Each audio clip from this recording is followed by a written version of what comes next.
Hello, I'm Laura Fortune with the Tennessee Department of Agriculture Market Development Division, here with the Pick Tennessee Products Cooking School in Tennessee.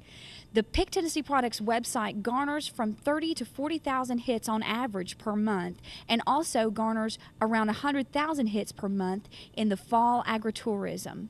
Here for the Pick Tennessee Products Cooking School, we're promoting Tennessee products grown by Tennessee producers and processed right here in Tennessee. Our Pick Tennessee Products website is a great companion to your Farmer's Almanac, which will be given in the cooking schools. Organics, fruits and vegetables, gourmet products, aquaculture, and nursery products are all offered on the Pick Tennessee Products website. Be sure and check us out at www.picktnproducts.org. Welcome everyone. We are so glad to see you here at our Pick Tennessee Products Cooking School, which is hosted this year by Fayetteville Public Utilities. So we welcome all of you to our wonderful Lincoln County Museum. We hope today that you're going to see a lot of things that you'll want to take notes on. And I know out in the audience we've got lots of cookers and folks who are noted for their certain cakes or cookie recipes. But today we're going to be learning a little bit about some of the basics of cooking, things we learned several years ago in home ec classes in high school, plus a lot of new recipes that have been developed right here in our home state. So we are so glad to have with us this great team of folks who are promoting our Tennessee products that are grown right here on Tennessee soils. So first of all, I want to tell you a little bit about why we're hosting this show. This cooking show came about as part of a relationship between the Tennessee Department of Agriculture, the Tennessee Extension Offices, and Fayetteville Public Utilities through the Tennessee Magazine. How many of you read that Tennessee Magazine? Oh, I love it. Be sure you get a picture of that. Tennessee Magazine is so well read. And what do you usually turn to first, ladies? I have to ask. Say it again. Recipes, that's right. And I do too. I have to admit, I do too. Well, it's because of those recipes and because we all love food, and of course we love all love to eat, that this show is possible. But why does Fayetteville Public Utilities want to do something like this? First of all, of course, this doesn't make us a dime. This is not a paid for, a profited venture between us and Tammy Allgood and all of her staff. This is something that we're sponsoring as part of the Electric Cooperative family. This is not just the first Tennessee cooking school. They've done several, and I think they said they've had 3 others already this week. So these ladies and gentlemen have worked really hard to bring you this production. But it's all because we're part of a big cooperative family. And I know I see some of our own retirees out in the audience tonight or today. And you all know what an electric cooperative is. I mean, we're there to serve our customers. We're all nonprofit, and we're just doing our best to benefit every customer we serve. We've got a lot of folks to thank. I hope you saw some of our hostesses from FPU in the back. These ladies have worked hard all week, not just on this production, but also our Ladies Spring Day, which we finished up last night. So I really appreciate all their hard work. Pete and Don, we couldn't do this without them. They've been great to work with us, and several others, and Tammy's going to give you a long list of folks that we really want to thank for making this possible. So we're going to turn the program over to Miss Cynthia Kent. Cynthia is employed by the Tennessee Department of Agriculture.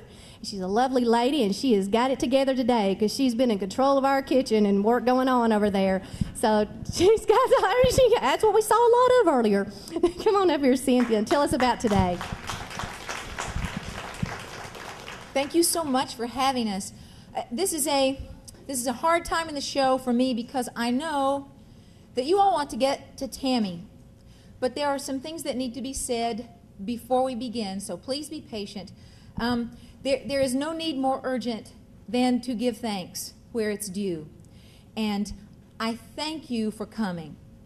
I thank you for caring enough about Tennessee's farmers and Tennessee's agricultural culture, which we're trying to keep, and caring enough about Tennessee products to participate in our program today.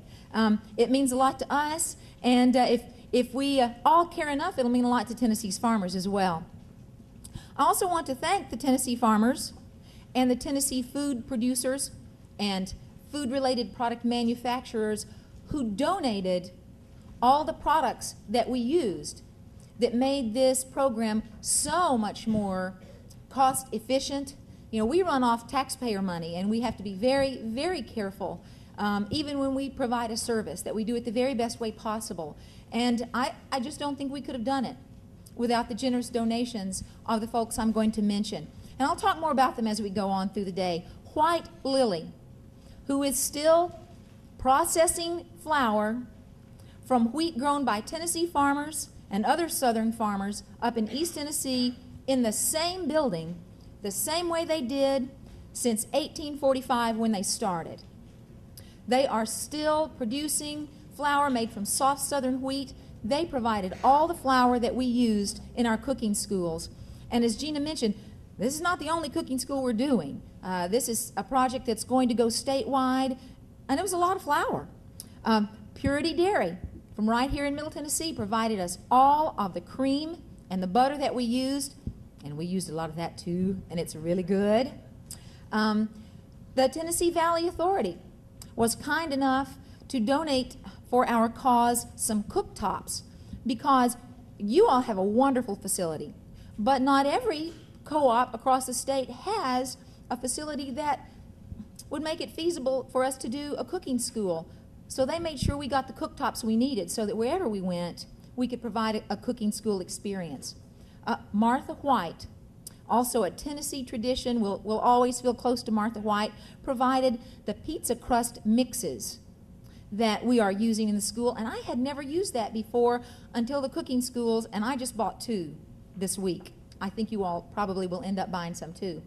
Lodge Cast Iron donated all the cast iron that we are using in our cooking schools. Everybody's going to learn something today. I've learned a lot from Tammy just being in the sidelines listening. I had no idea why you needed a biscuit baker. And she said, well, Lodge has got to get us a biscuit baker. And now I know. Now I know why I need one. And you will too. Alan Benton's Smoky Mountain Country Hams. I'm saying that really slow so that you have time to write that down. Now, I can say this because I married a Yankee. So I can say things about Yankees because obviously I love one well enough to marry him. But people who are not from around here sometimes think they know what country ham tastes like. And they say, oh, I don't like country ham. Well, that's because they haven't had a good country ham. The kind of country hams that most of us get now from the retail grocery stores, they've only been aged 3 or 4 months. But if you will find a local aged country ham producer like Alan Benton's Smoky Mountain Country Hams in Madisonville, Tennessee, you can have hams that are aged a minimum of 1 year up to 3 years. And for anyone who cares about fine cuisine, fine dining, a country ham aged that long is prosciutto. If you've had recipes that call for prosciutto, that's just cured ham. And you can use Alan Benton's ham for prosciutto, and his is $2.69 a pound. But if you get it from Italy, it's $16 a pound. And 4- and 5-star restaurants and resorts all over this country use Alan Benton's country ham. What we like to do is during the holiday season, we buy a country ham and send it up to one of our Yankee friends. We pick a different couple every year that we send it to just so they'll know what they're missing. The Tennessee pork producers provided all of the pork that we used in our cooking schools. Sweetwater Valley Cheese, Tennessee's only on-farm produced cheese up off 75 in East Tennessee, provided all the cheese that we're using. And you'll get to talk later with Janora Dennison from Dennison's Family Farms, who provided all our strawberries today. And I think we have some of those for door prizes as well. So those are the thank yous that I needed to make. Now, I want everybody to look in your goodie bag and get out your Farmer's Almanac, your Tennessee Products website companion. 100 years ago, just about everybody turned to a Farmer's Almanac, whether you wanted to know what the weather was going to be 8 months from now, or whether you wanted to know whether the signs were in the heart or in the liver, so you'd know whether to plant your beans or your corn or your potatoes. But the phenomena of the internet and our computer literate society has made the internet an almanac for our times. And we wanted to provide everybody who came to this cooking school with a website companion, because we want you to be able to access Tennessee farm products, farm direct products, and Tennessee processed food products. And if you will use this almanac, you'll be able to do that. I'm going to have to switch hands here a little bit. When you open your almanac,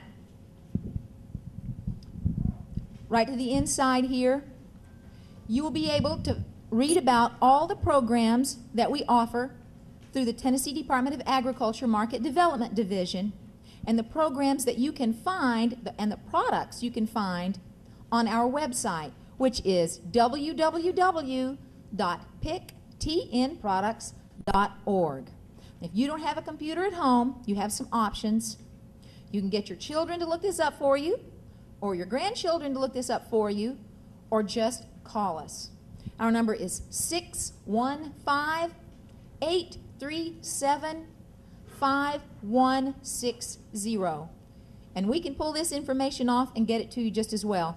And these are not just food products. When it's Christmas time, you can find a local Christmas tree farm. When you need to plant a new tree in the yard or get some bedding plants, you can find local greenhouse growers and nursery producers through our website using your Tennessee Almanac. And finally, we have some questionnaires. And at the end of the day, I hope that you will take the time to fill out these questionnaires, help us learn how we did serve you well, and help us learn how we can do it better the next time.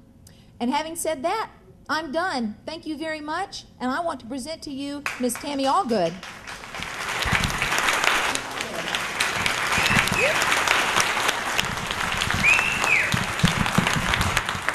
Okay, for our cooking school, we are going to do something exciting. We're going to eat, we're going to cook, we're going to learn. And as Cynthia said, we are here to remind you about Tennessee products. Those are the best products on the market, anywhere.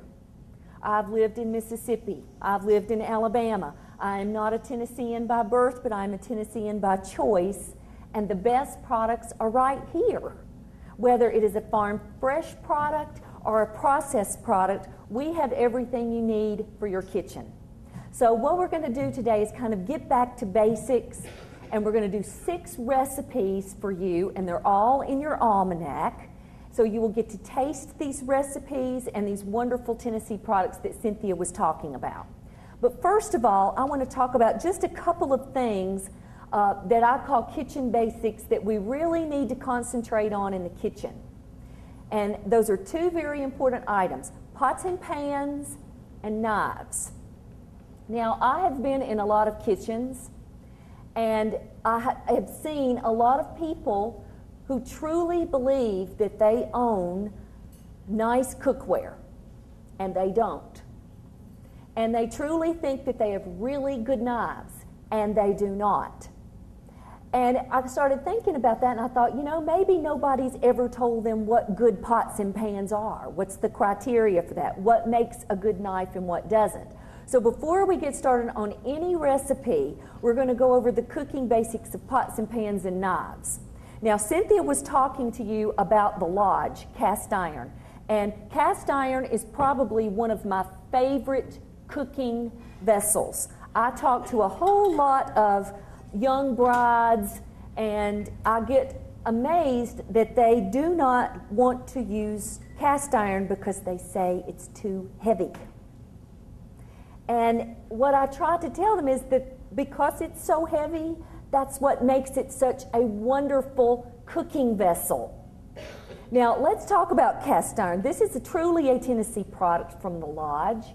And I always, although they sell these pre-seasoned now, I always like to season my own cast iron. It's just a bonding process that I have with the cast iron that I want to go through. But what I've seen is that a lot of people season it incorrectly. So let me talk to you first about how to season a cast iron skillet. Now, you're going to take an excellent product, Tennessee product, Wesson oil, and if you can get the top off there we go. We are going to put just a little bit of oil in there, and that was just a little too much. But what you want to use is something that is not got a flavor to it. So you never are going to, quote, season your cast iron with something like bacon grease because it has flavor. Now what I'm doing is I'm just taking that oil and I am rubbing it up the sides and everywhere on the inside of that pan. Anything that's left over, you take a paper towel and wipe all of it out. Now, so far, that's probably what all of you do. But when you get ready to put it in the oven, and cast iron always seasons in a moderate oven, and anytime you hear somebody say a moderate oven, that's in the range of 325 to 375 degrees. I like 350 for seasoning cast iron, but instead of putting it straight into the oven like you would use the pan, what you need to do is turn it upside down and put it in the oven. And make sure and put underneath it some sort of pan that will catch the dripping oil so that you do not have a disaster in your oven. Now, there is a reason for doing this. Have you ever seasoned a cast iron skillet, and after you've seasoned it, you've got this sticky residue in the bottom of your cast iron? What happened is that one, you used too much oil, and when you probably seasoned it in the oven like this, like a normal person would, but what happened is that the porous cast iron couldn't absorb all of that oil that you had in the cast iron's pot or pan. So it had nowhere to go, so it built up that sticky residue, and it's a pain. It's not nonstick, but it's gummy, and it is a pain to use. When you season it upside down, like this in the oven, all of that excess oil drips down, drips into your pan below, and you will never have that sticky residue build up in your cast iron pots and pans. So just put it in there, leave it for an hour, turn the oven off, let it completely cool, then pull it out and do it again. And when you've done that for a couple of times, then all of a sudden you have a perfectly non-stick cast iron skillet. Now, there's a couple of reasons that we season. One is so things don't stick. The other reason is because cast iron really absorbs lots of odors.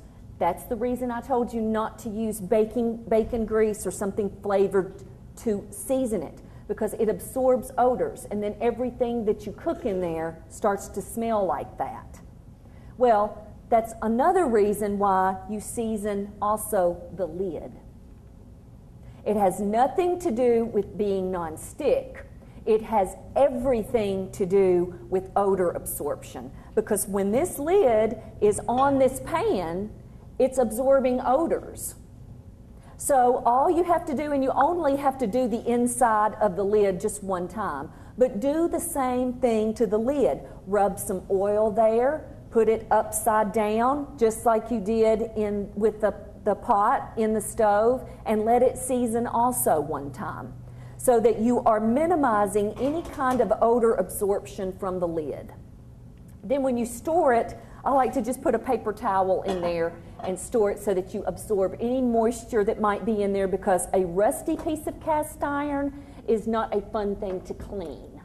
All right, now let's talk about other types of pots and pans, because there are tons of them on the market. What I like to look for in a pot or a pan, and this just happens to be one of mine that's a heavy cast aluminum pan.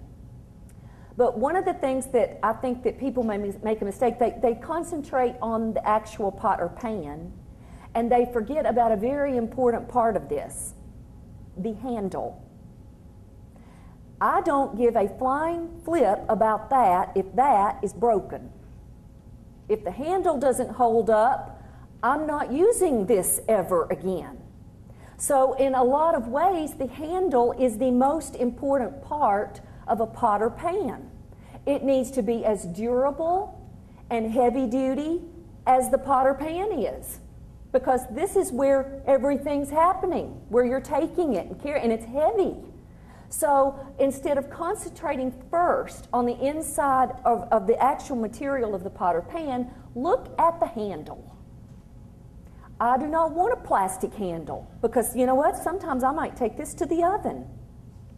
I do not want a wood handle for that very same reason. I don't want a handle that's glued on here. Might come off. I want one that is riveted to the pot or pan, and you can easily see where this one is. This handle is going nowhere. It is as sturdy as the pot or pan, and you will see also that it has this extra handle on the side, which as we get older, I hate to admit it, I even see this already in myself. Some things are very heavy to pick up with one handle. So when you've got an extra handle like this, you've just reduced stress on the other hand by 50%. Well, it needs to be just as sturdy. And as you can see, it is also riveted to the pan. So a handle is the first thing that you look at. All right, now, let's talk about this one, because this is not a non-stick surface, but it appears to be. I mean, it's very smooth. You think, okay, great, nothing's going to stick in there. Well, it is not a non-stick surface. So typically, this is how we go about getting ready to, let's say, stir fry something. We take our cooking spray and we just spray it and we think, okay, we're ready to go, right?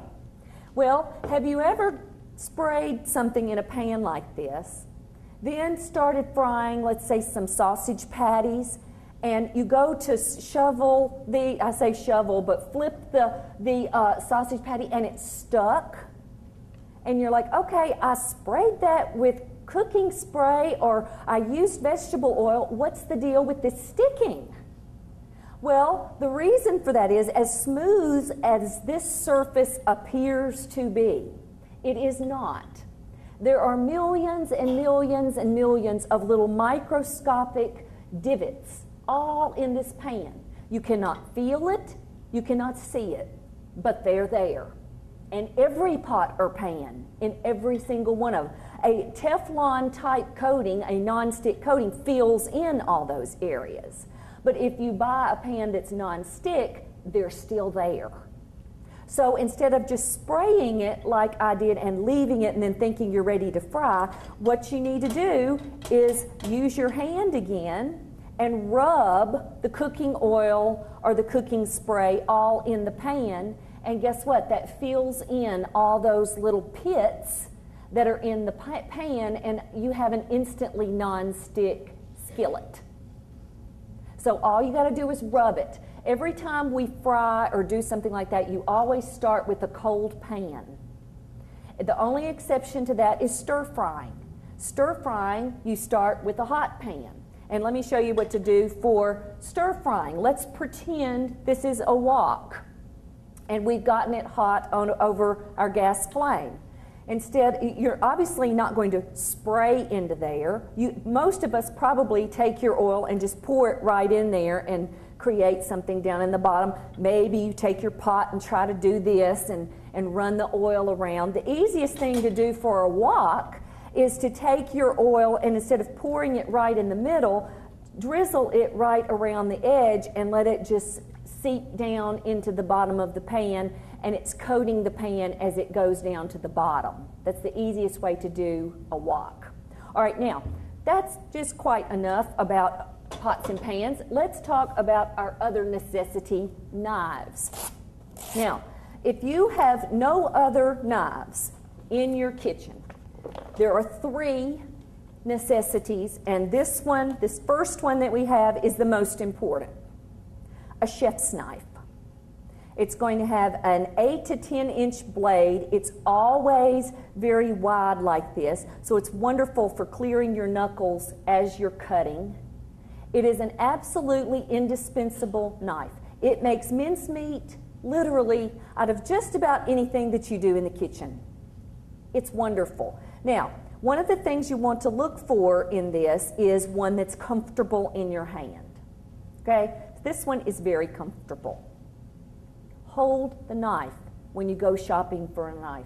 Better yet, use the knife when you go shopping for a knife. Let me show you the other knives, and then I'm going to tell you what to look for in a knife. A serrated knife. A serrated knife is very important for one thing. We know it's bread, right? But how many of you also use it for all those other kinds of soft things that are in the kitchen that need to be sliced? It's perfect for that. Slicing tomatoes, slicing homegrown melons, slicing cold lunch meat. Anything that's soft, a serrated knife is great for. A paring knife that's got a short blade, 3 to 4 inches, a narrower knife. This is what you use for trimming, peeling, that kind of thing. But if you only had one, this one. This is the knife you want. Now, when I was talking about knives, what you want to look for is a knife that will easily hold a sharp edge. If someone comes to you and say, oh, but this particular knife stays sharp forever, you don't ever have to sharpen this knife. Run. Run for your life. They're lying. Yes, it might stay sharp forever, but their forever is only about 3 months. Then you've got to throw it away and use it again, and you can't resharpen that knife. You want a good blade that's going to hold a sharp edge. Now, the next thing you're going to look for is this area right here. It's called a bolster. This little area not only keeps your finger from going into the blade, but it is a very important little piece right here. It is for balance. This keeps it from being too heavy this way, too heavy this way. It's for balance of the knife. It makes your life easier if the knife is balanced, because you don't have to work as hard to cut. All right, now, the last thing you're going to look for is a tang, a full tang. The tang is the part of this blade that goes all the way through the handle to the end. You want a full tang. You do not want a tang that stops right here. Sometimes on wooden-handled knives, where it's pieced together, you can look right here and you can see how full the tang is.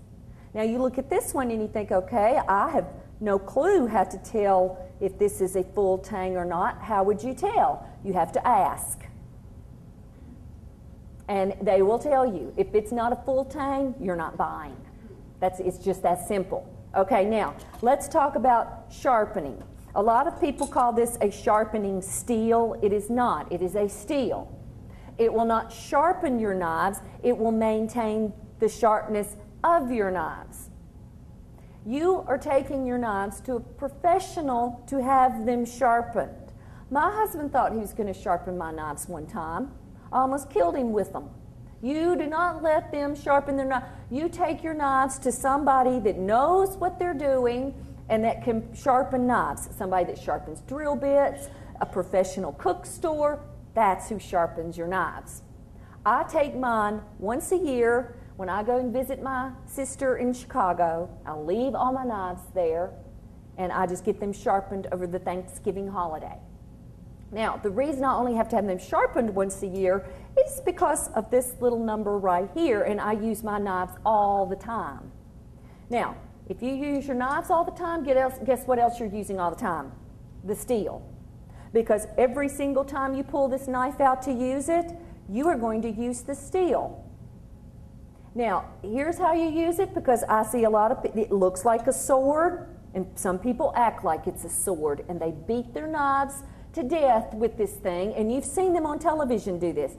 That is not necessary. Here's how you use the steel. You're starting at the top of the knife with the bottom of the steel, and all you're doing is you are just scraping, it's flipping over, pulling it across this steel. That's it. Every single time you use your knife, that is what you do.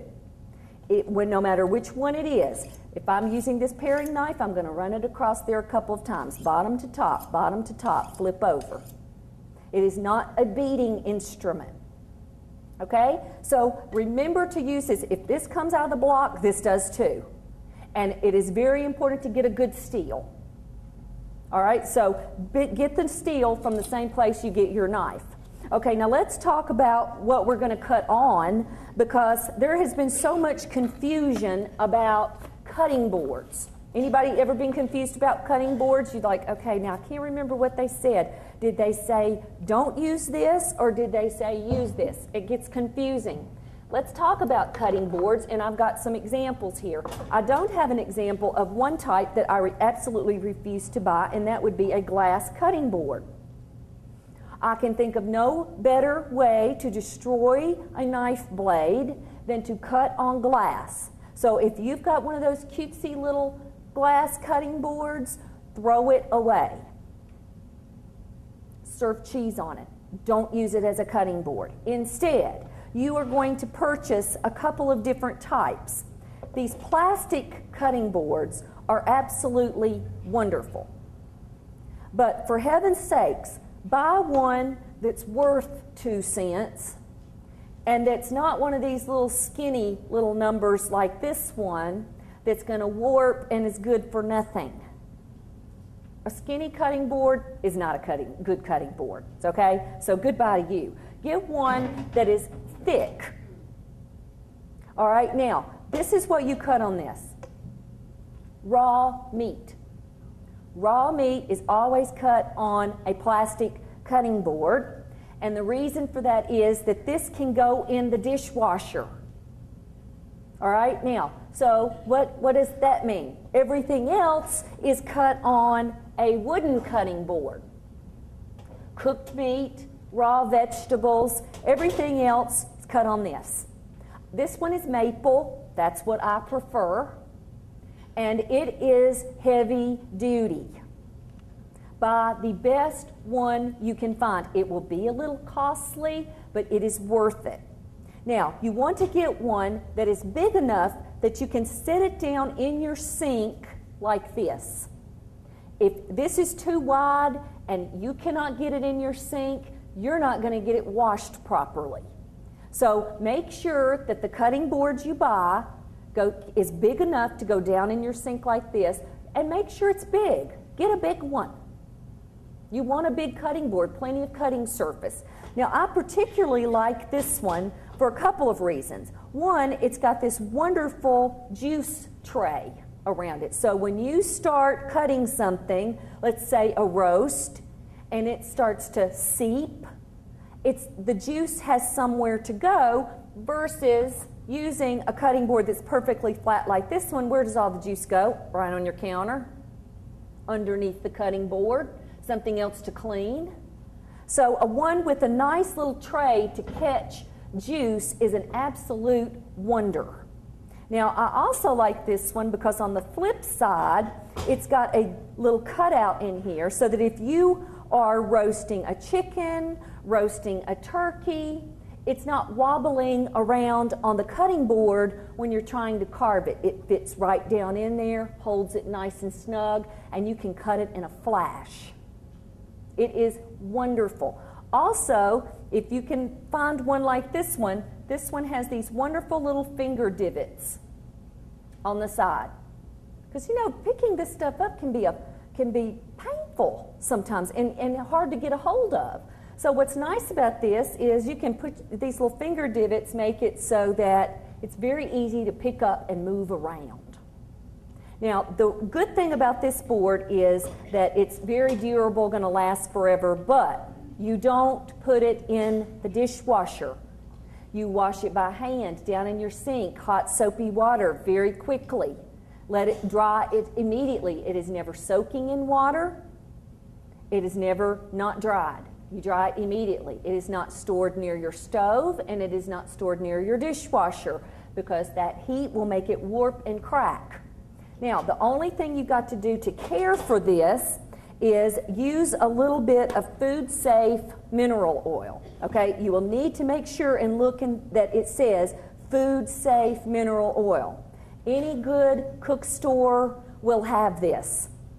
And all you do is whenever your board starts to look a little thirsty, just take some of that on a paper towel and rub it in there, and it will keep it in tip-top shape for you for a very long time. You don't have to do this very often, just about every month or so. And this particular bottle of Food Safe mineral oil, I think, was about $4. So it's very inexpensive. It lasts a very long time, and it is very good for your cutting board. All right, now, let's go on and get started cooking. How about that? Our first recipe is on page 10 of your almanac, and it is lemon tea cake. Now, Gina was saying how wonderful you are, some of you are, she knows, at cake baking. I believe that. But I see a whole lot of people who think they're good at cake baking and their cakes have problems. Okay, hang on, let me get my ingredients up here. All that. Okay, so what we're going to do is we're going to get started on this cake, page 10, lemon tea cake. Now, while they're getting me set up right here, what I'm going to do is talk to you a little bit about some basic equipment. And here is very important equipment. A cooling rack. All right, now, this cooling rack, as you will see, is very sturdy. I'm going to pass this around, and I hope this comes back to me. But this cooling rack is very important. Why? Anybody know why? It's because it keeps your air. That's exactly right. Anybody ever set the cake down on the countertop to cool? No, you don't, but your neighbor does, right? And it's a problem because when you do not use a cooling rack, you get soggy bottoms. Does anybody here want a soggy bottom? I do not. This prevents soggy bottoms on bread, on cakes, on all kinds of muffins, all kinds of things. But have a good one. The last thing you want to do is to set a cake on this and the cake rack kind of collapse on the weight of the cake. You want one that's sturdy. Pete is going to pass that one around. I particularly like that one because it fits in my, oh, Cynthia, can you bring me a skillet for my sauce? It spans the width of my sink. So when the garden is coming in and I've got lots of things to wash, I can use that almost as a drainer. Okay, now let's get started here on our cake. And Cynthia has already got me some butter here in the mixer. Now, let's talk about this for just a moment because I don't know why, but some people get in a really big hurry when they start to mix the cake. It's almost like they are afraid that something is going to come and take the cake away from them if they don't hurry and get that mixed. They get in just a rush.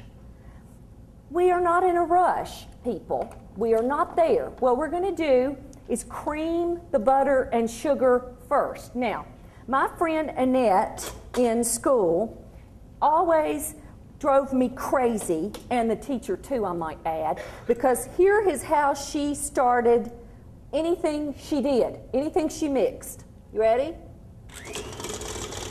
She turned her mixer on as fast as it would go, and she just let her rip. Well, we are not doing that. Any of you, no Annette's here. What you're going to do is you're going to start slowly, and you are going to mix that butter that's softened, by the way, and cream it with your sugar.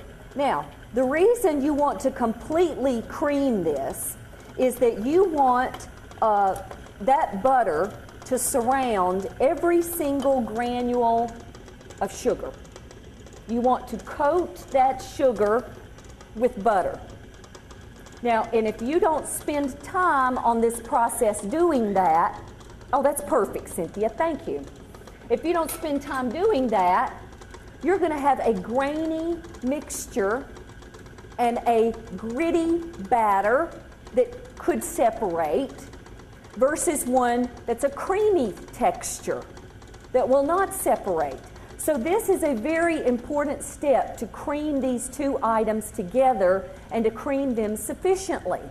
Now, you will also notice on your recipe that it calls for 5 eggs. Now, I want you to read with me in that mixer. Add eggs, 1 at a time, beating well after each addition.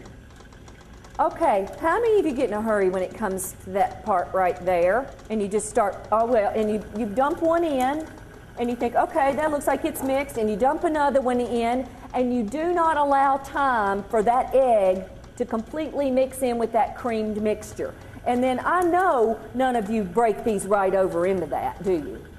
You don't do that. No, you do not do that. And the reason you don't is because, you know, this is a shell that pieces could get down in there. And then you've got to pick it out. I'd much rather pick it out of this little bowl than try and find it in there. So you always break your eggs in a separate bowl and then add them. Now, the reason you don't just dump all the eggs in there at one time, you think, okay, why does the recipe say that? Why do I add just 1 egg at a time?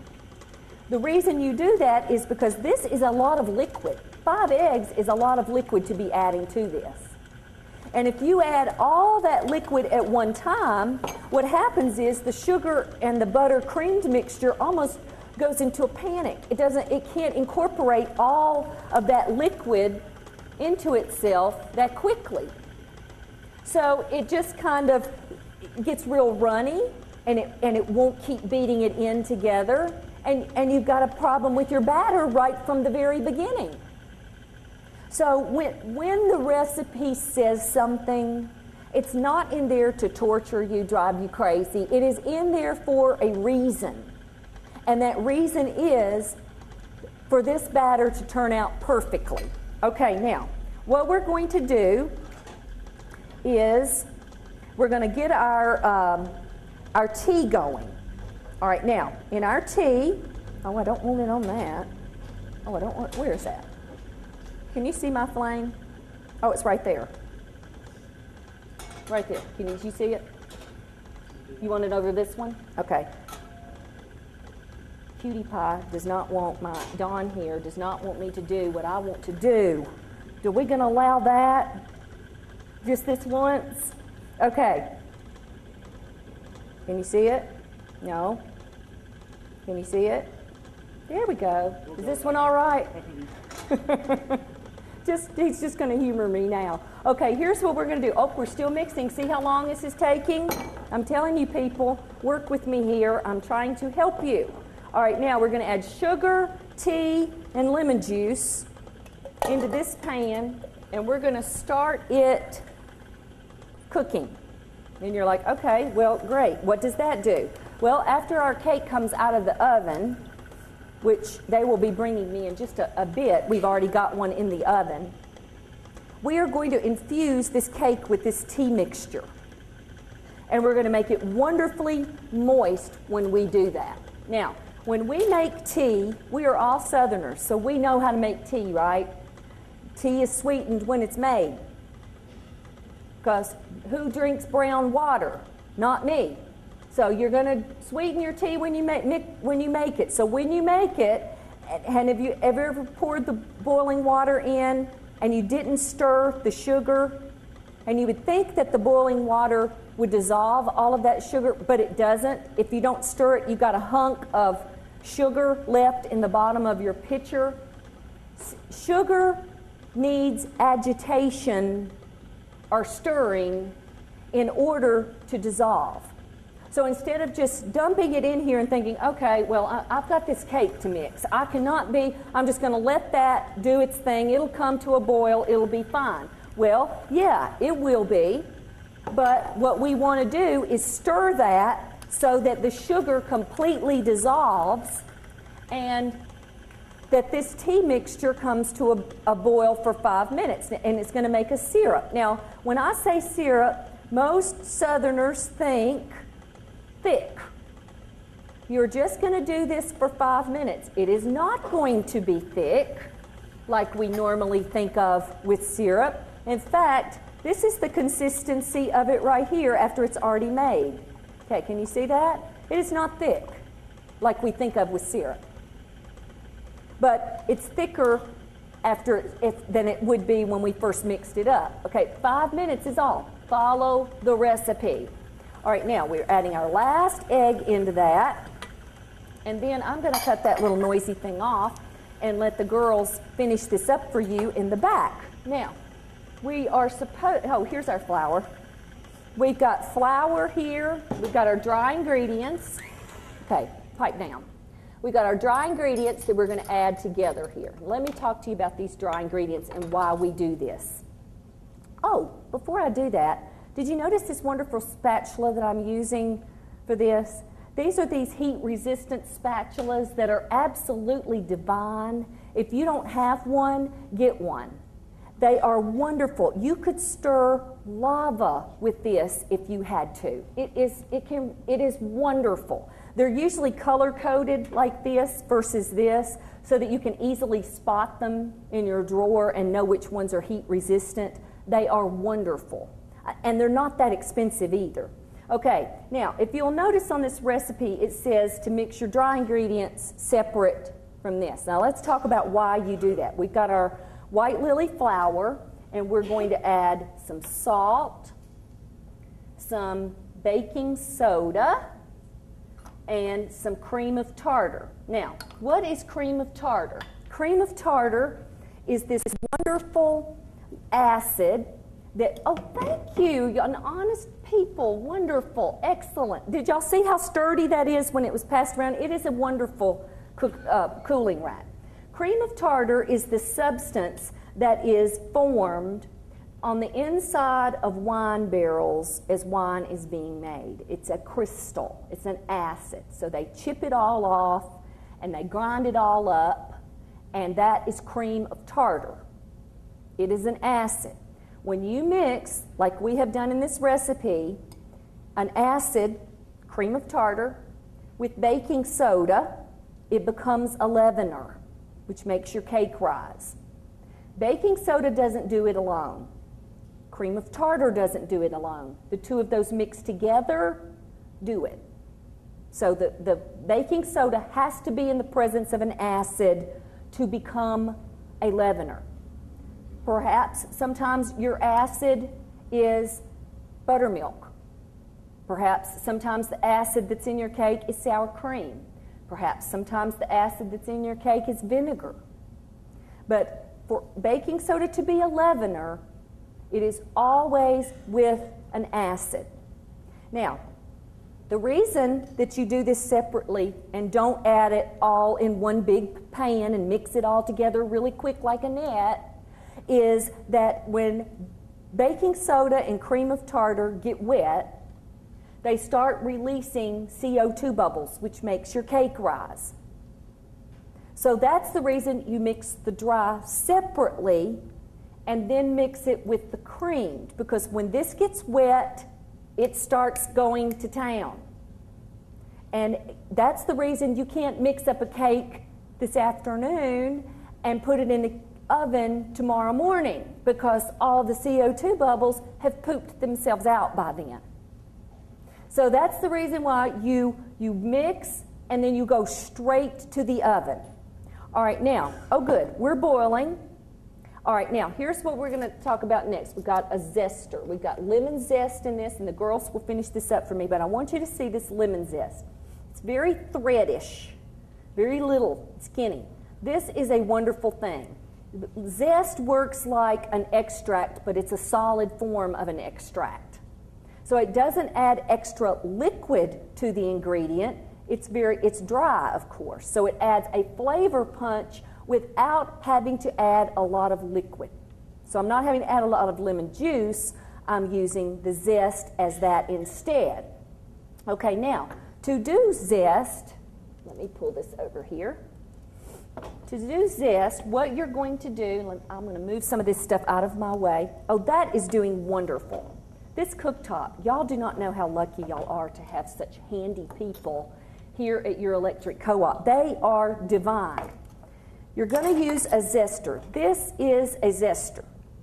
A zester has 5 little holes on the end and 1 great big hole on the side.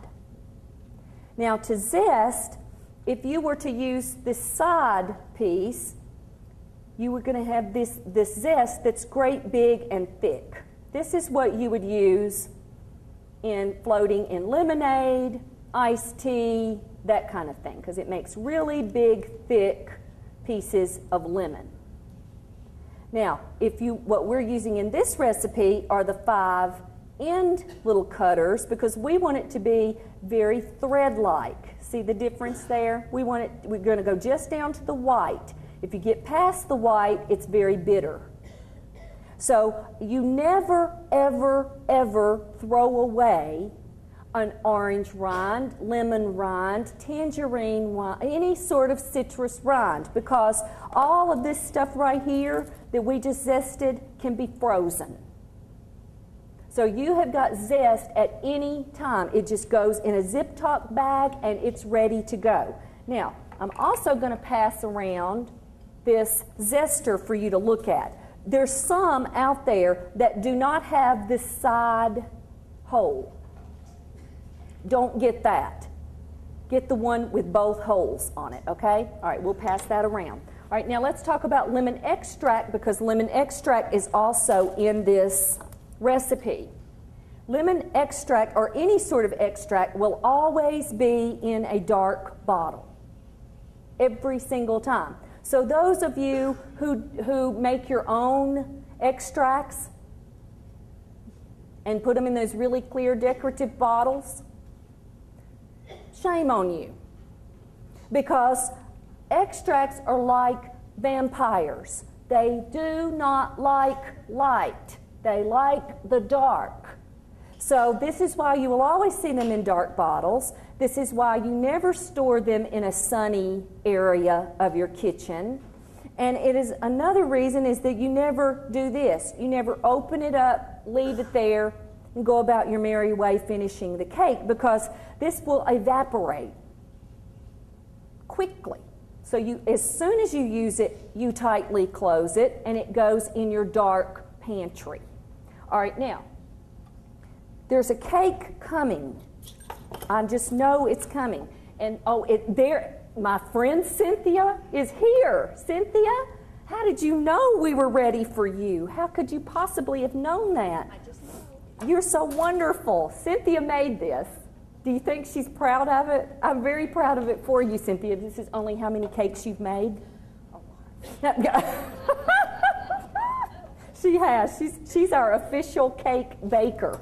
Now, how many of you, when you test a cake to see if it's done, you take one of these little toothpicks to test and see if the cake is done? Oh, I knew it. Those that you didn't raise your hand, you just learned not to answer my questions by now. But this is great if you are making a cake with really shallow layers, like a layer cake. But what happens when I try to stick this toothpick down in a cake that is this thick?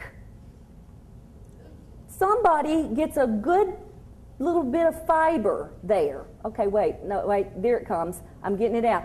Because you can lose it down in there. So what you want to do instead is this wonderfully handy little tool called a cake tester. You never have to go looking for a toothpick. This works for everything, and it's nice and long, so when you put it down in there in an angel food cake or any kind of cake, you don't lose it thanks to this handy dandy handle. I think it's $2. It's wonderful. Wonderful. So invest in a cake tester. Now, what we're going to do with this lovely cake Cynthia made is destroy it. We are going to take an ice pick, and we are going to just, if you've got a kid, this is the job for them. You are going to poke dozens and dozens of holes all in this cake after it's come out of the oven and cooled for just a little bit with an ice pick. Or a skewer if you don't have an ice pick. But who doesn't have an ice pick? Everybody's got an ice pick. Okay, then you are going to take this syrup mixture that has boiled for 5 minutes. Here's the one that Cynthia has made. and you are going to very slowly pour this syrup so that it sinks into those holes that you just did in this cake. Don't get your apron strings all knotted. If it flows down the side, it'll be all right, but the key to doing this is to go slow. You're allowing all of this syrup to soak down into that cake. Now, this is what keeps this cake moist. Normally, what do we use to keep cakes moist? Frosting. Okay? It keeps the cake from drying out. It holds moisture in the cake. This is going to keep this cake nice and moist. You get the picture. Just keep going. Slowly. Remember, we're all about slow. We're all about slow when it's cake baking. Okay, so here's what we're going to do. They're going to finish that cake for you, but in the meantime, let me talk to you about measuring. Oh, I'll let you do that. Okay, measuring. Measuring is very important. Now, oh, Margie, there you go, sweetie. Measuring, I should not have to say this, but I'm going to. Liquid measures are for liquid ingredients, and dry measures are for dry ingredients. Now, the reason for that is, oh, shoot, I've had a catastrophe. The reason for that is, I'll have to get somebody to clean that up. Wonder who I'll get. Won't they love me already making a mess up here? Okay, now, one of the reasons we do that is because this is great, and this fourth cup is the same as a liquid fourth cup. But if you were to have liquid in this, and if you're like me, trying to get it over to the pan, we could have a problem. The same way with a dry measure in a liquid thing, you can't level it off down in there. So yes, it's the same measure, but we're doing it differently because we can't adjust down for dry in a liquid and to prevent a catastrophe from liquid in a dry. All right, now, let me ask you this. How many of you measure like this? Wait a minute. Okay, that's a fourth of a cup. Did they take my knife? They did. Okay, here, I'll use this. How many of you do like this? I saw somebody doing this at one of our first cooking schools. Wait, here we go. Okay, it is not difficult. If I had a knife up here, we would do it with a knife, but this will work the same way. All you do to measure is tap it and then do it with a knife. That's it. That's all you do. It is very simple. Your finger doesn't do it, shaking it doesn't do it, and in baking, measuring is very important. Because if you don't measure correctly, oh, Gina. Yeah, I did. You know, it's just making a mess. And if you will do like I did here and measure over something like waxed paper, then you can easily pour it back into your container. Well, I say easily, with the excess after you've measured. So if you'll measure over some waxed paper, it makes the job very easy to do. I'm so sorry, Gina. I know. You know, what is cooking without a mess, right? We're just trying to make this as realistic for you as possible. While Gina's cleaning, we're going to pretend she's not there, and we're going to talk about timers. While she's fussing and cussing over me, we're going to talk about timers. There you go, Lynn. Okay, now, timers are wonderful. Unfortunately, a lot of us do not use them because we think, oh, I'll remember to pull that out in an hour. Then, if we do set the timer, we set it right here by the oven, go do the laundry, and when that goes off, we're God knows where. So, for heaven's sakes, invest in a timer that can go with you. If you're not going to take the biggie with you, get one of these wonderful little clip-on deals that you can clip onto your belt loop, your pocket, wherever, so that it is with you when it goes off and you know when to come and check your cake or whatever it is that you're making. Gina, when I do it right. When I make a mess. There's probably a tray over here. Oh, you know what? You can rake it off in this. There you go. Okay. Okay, so time it. When you set the timer, generally a recipe will say cook between 30 and 35 minutes. You set the timer for the smallest amount of time that is called for in the recipe. Then if you need to leave it in there longer, great. But you never set it for the longest amount of time in the recipe. You want to always do it for the shortest. Oh, thank you, Margie. Oh, look, it's as good as new. If only that could happen at my home. That would be just absolutely wonderful. Okay, now, while we are swapping out recipes and going to get to the next one, Cynthia is going to come talk to you for just a moment about specialty meats. Our next recipe is a pork recipe, and as I said, that was provided by the Tennessee Pork Producers Association. And one of the things I want to tell you today is that you don't have to go to the grocery store to find pork, beef, your Thanksgiving turkey, rabbit, if you really want to impress your friends. Any kind of meat you can think of is available somewhere on a Tennessee farm.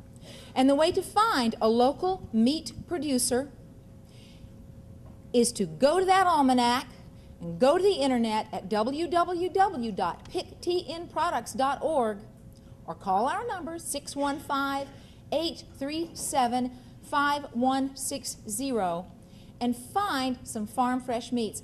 I practice what I preach. I have a family of 5, a 4-year-old, a 10-year-old, 13-year-old, my husband and me. In our family, we eat a lot of meat, and the amount is growing every year.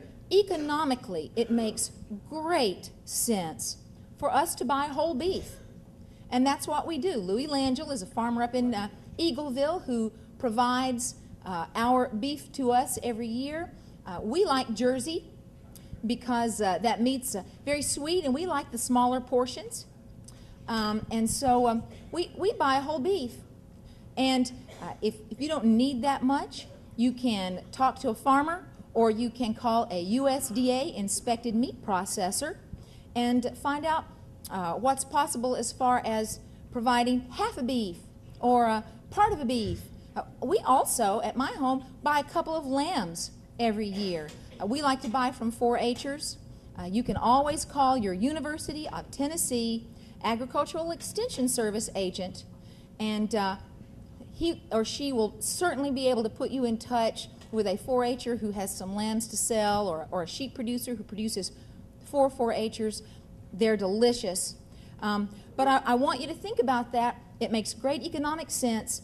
And as far as beef goes, one thing you need to know about the importance of flavor to beef is that the aging process is essential for really quality flavor.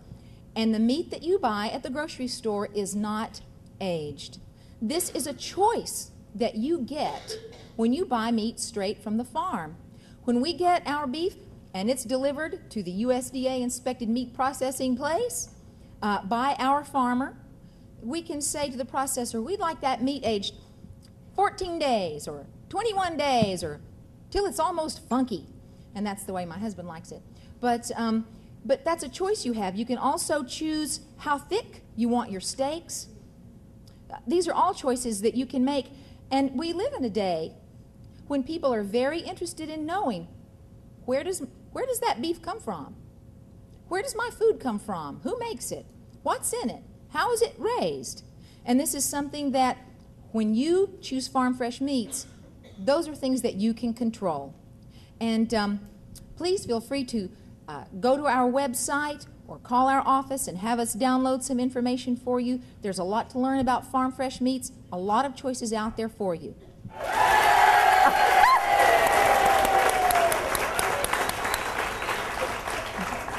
That was very good. Y'all will get a break for that, I promise. Okay, let's talk about roasting. Now, I want you to think about roasting for just a minute before we actually get into this beautiful pork roast, this pork loin that we're going to roast. Roasting is the exact same process as baking. The exact same thing. The difference between the two of those is the food that you're targeting. If you are using a dough, pastry, or batter, you are baking. Anything else, you are roasting. Okay? The same process, different targeted foods. There's always somebody who breaks the rules, and in cooking, we've got one. Ham. We never say we roast a ham, we say we bake a ham. But we would never say, oh look, I just roasted this pan of brownies for you. But the other exception is potatoes. We say we bake potatoes if they're wrapped in aluminum foil and left whole, and we say we roast potatoes if they're not wrapped and cut into pieces. So those are the two exceptions, but the rule is it's the same process for different types of food. Now, roasting is the opposite of toasting. If you think about your toaster, a toaster does something very fast, very hot. Roasting is slow and low. So they're the complete opposite of each other as far as the time and the temperature. Now, when you roast, the biggest thing that people do is when they make the mistake is that they constantly open the oven. We see this all the time at Thanksgiving when people feel like that on their Thanksgiving turkey, they need to open up the door and baste the bird all the time. Every single time you open the oven door, you are lowering the temperature of the oven. Roast don't like that, and neither do cakes. This is why appliance makers are very smart in making a window in the oven door and a light that you can turn on, and that's the purpose of using that, so you are not constantly opening the door.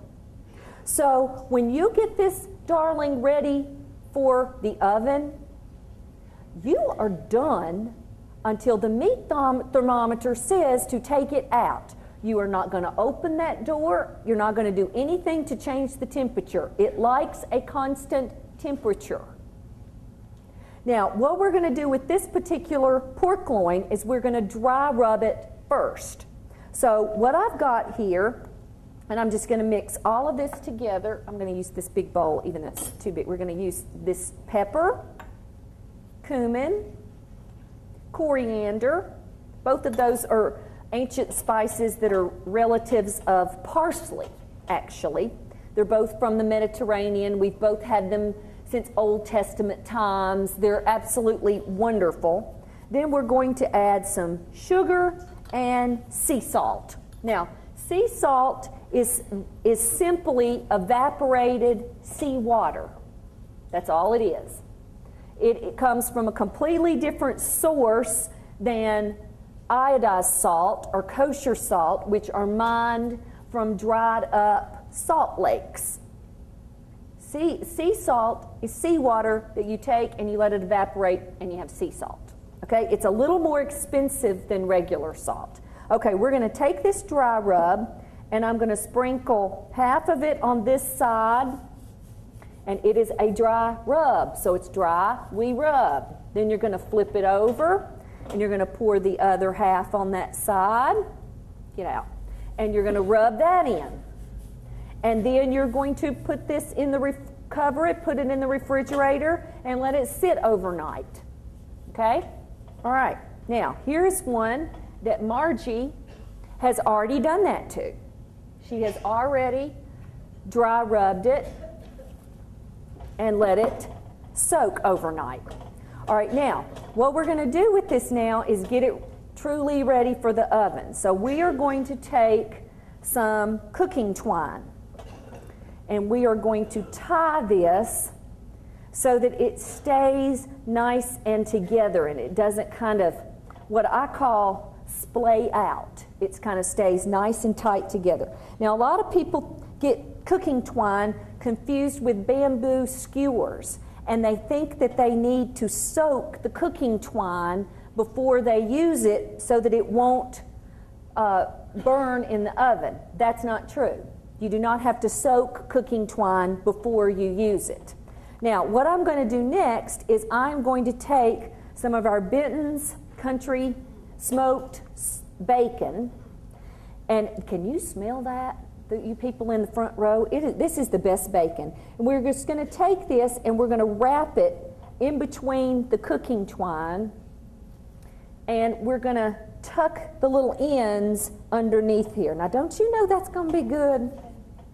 Okay, now that, yes, exactly. So we're going to add just a little bit of moisture to this. I've got some balsamic vinegar and some of our Wesson oil, and I'm just going to whisk the two of those together and pour that on. Now, balsamic vinegar is a wonderful vinegar. If you buy one that's worth a hoot, it will be expensive. And the best thing I can tell you about storage of a good balsamic vinegar is to hide it in your pantry. You do not want just anybody to find that, especially people that do not understand what it is and how to use it. All right, now you see I just poured this over this roast, and you will also notice I do not have a lot of moisture in the bottom of this pan. You do not want that. You just a little bit to keep it moist, and that's it. Now you're going to take a meat thermometer. There's two types. I'm holding this, they'll have to wash it. Oh shucks. An instant read thermometer, which is this very small one, and a leave-in thermometer, which is the bigger one. When you buy a leave-in thermometer, get one with the biggest face you can find. Why? Because you're going to be looking at it through the oven door window with your light on, right? You're not going to be opening the door to look at it. So make sure you can see it and clean your oven window door so that you can see through it. Okay, now, this little instant read is saved for things like hamburgers and stuff that you do on your grill, because you are not going to be opening the door to constantly be poking this roast.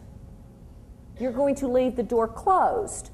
So you're going to take your thermometer, and let me show you how to insert it. Let's say this was a bigger pan. You would never insert a meat thermometer into the side like that, because all of your juices are running out the end. You would never insert a thermometer so that it is touching the bottom of the pan. I could care less what the temperature of the bottom of the pan is. You're going to insert it at an angle into the meat, not to the bottom, and pointed so that you can see this through the door. Okay? And you're going to just leave it in there.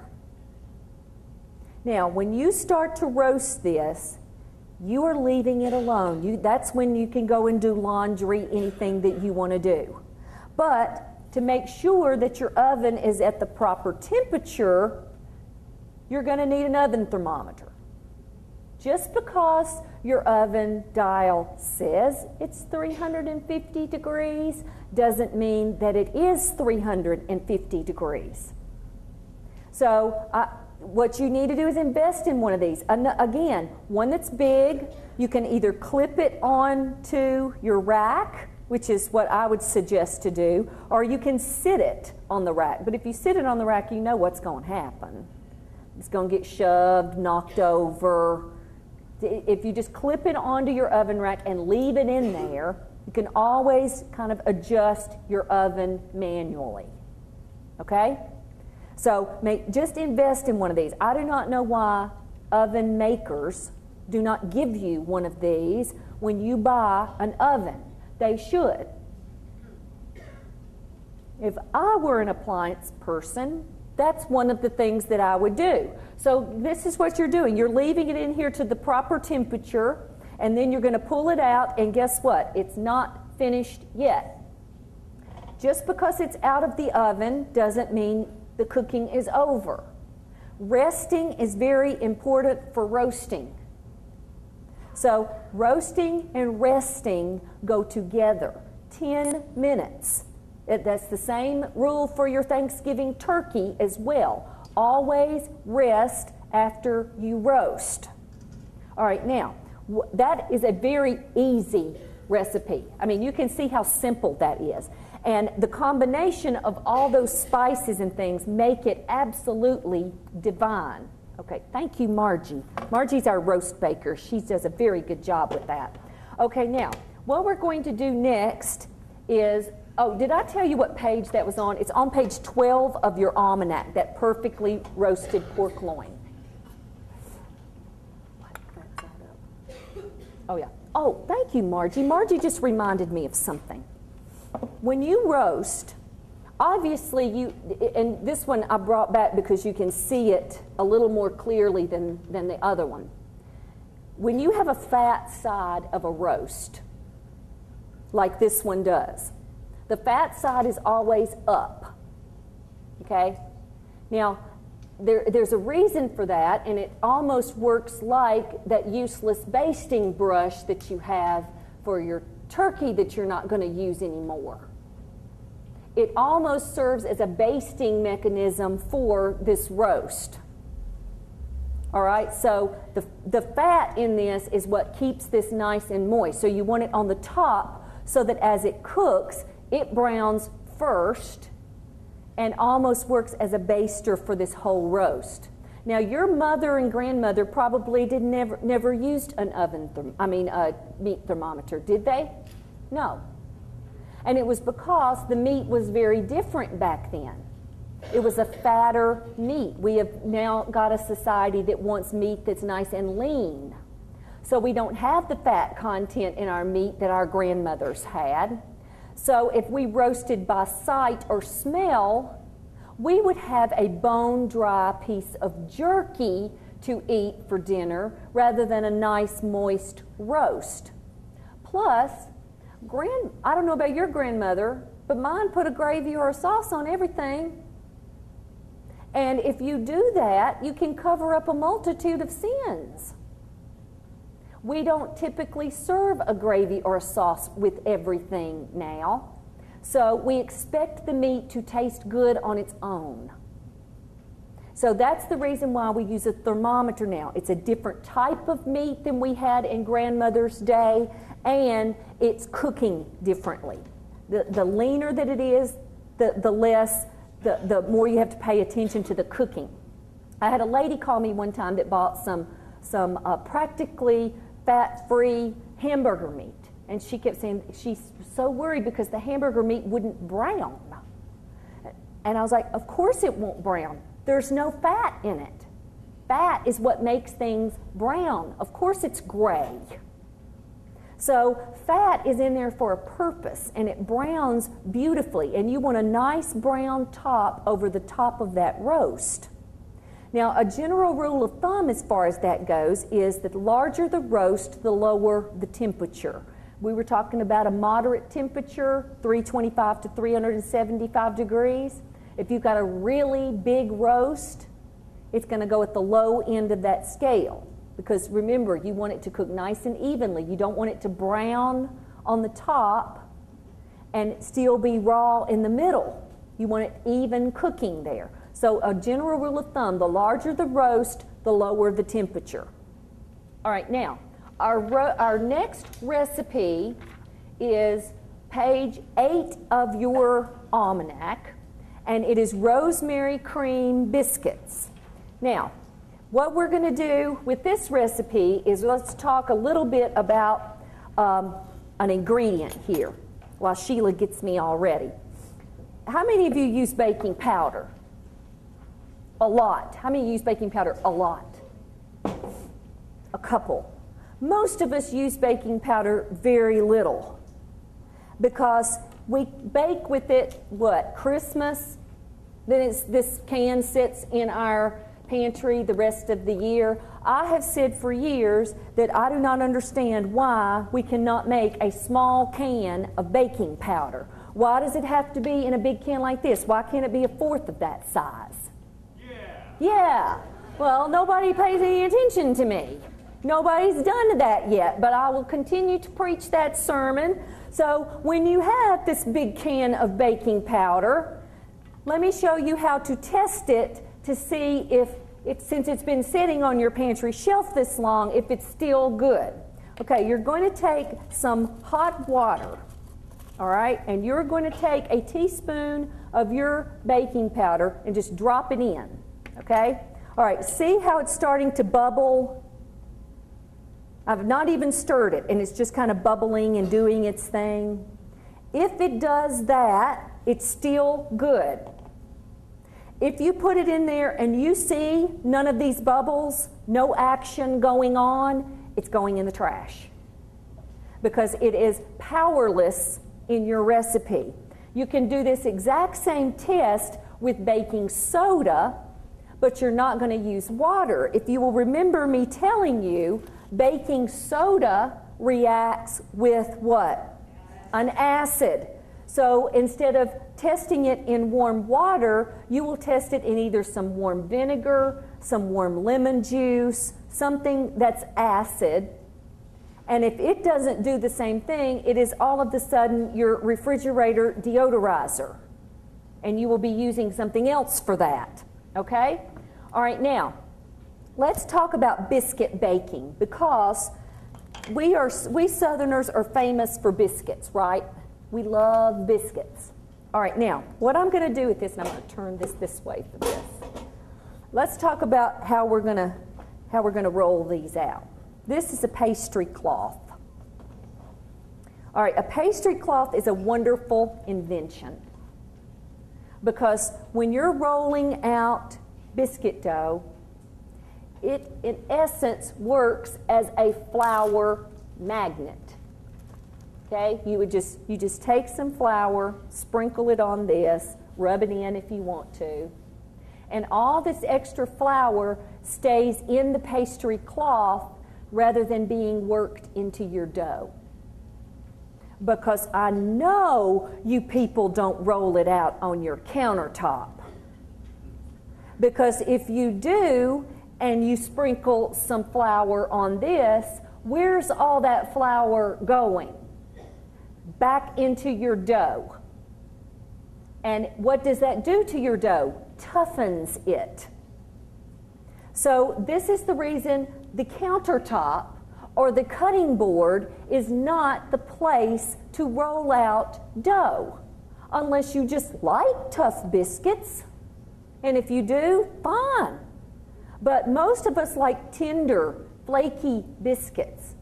So you do not want to incorporate all of that flour into your dough. That is the purpose of this pastry cloth.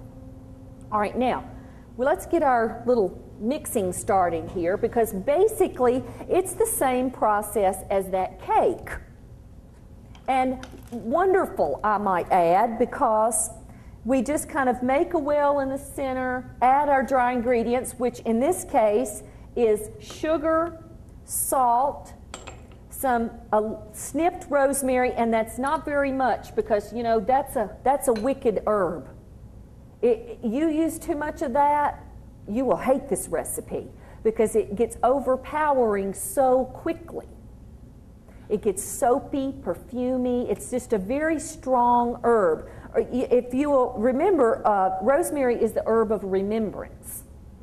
So that's the reason a lot of people will snip some from their garden and put it in sympathy cards and that kind of thing because it is a symbol of remembrance.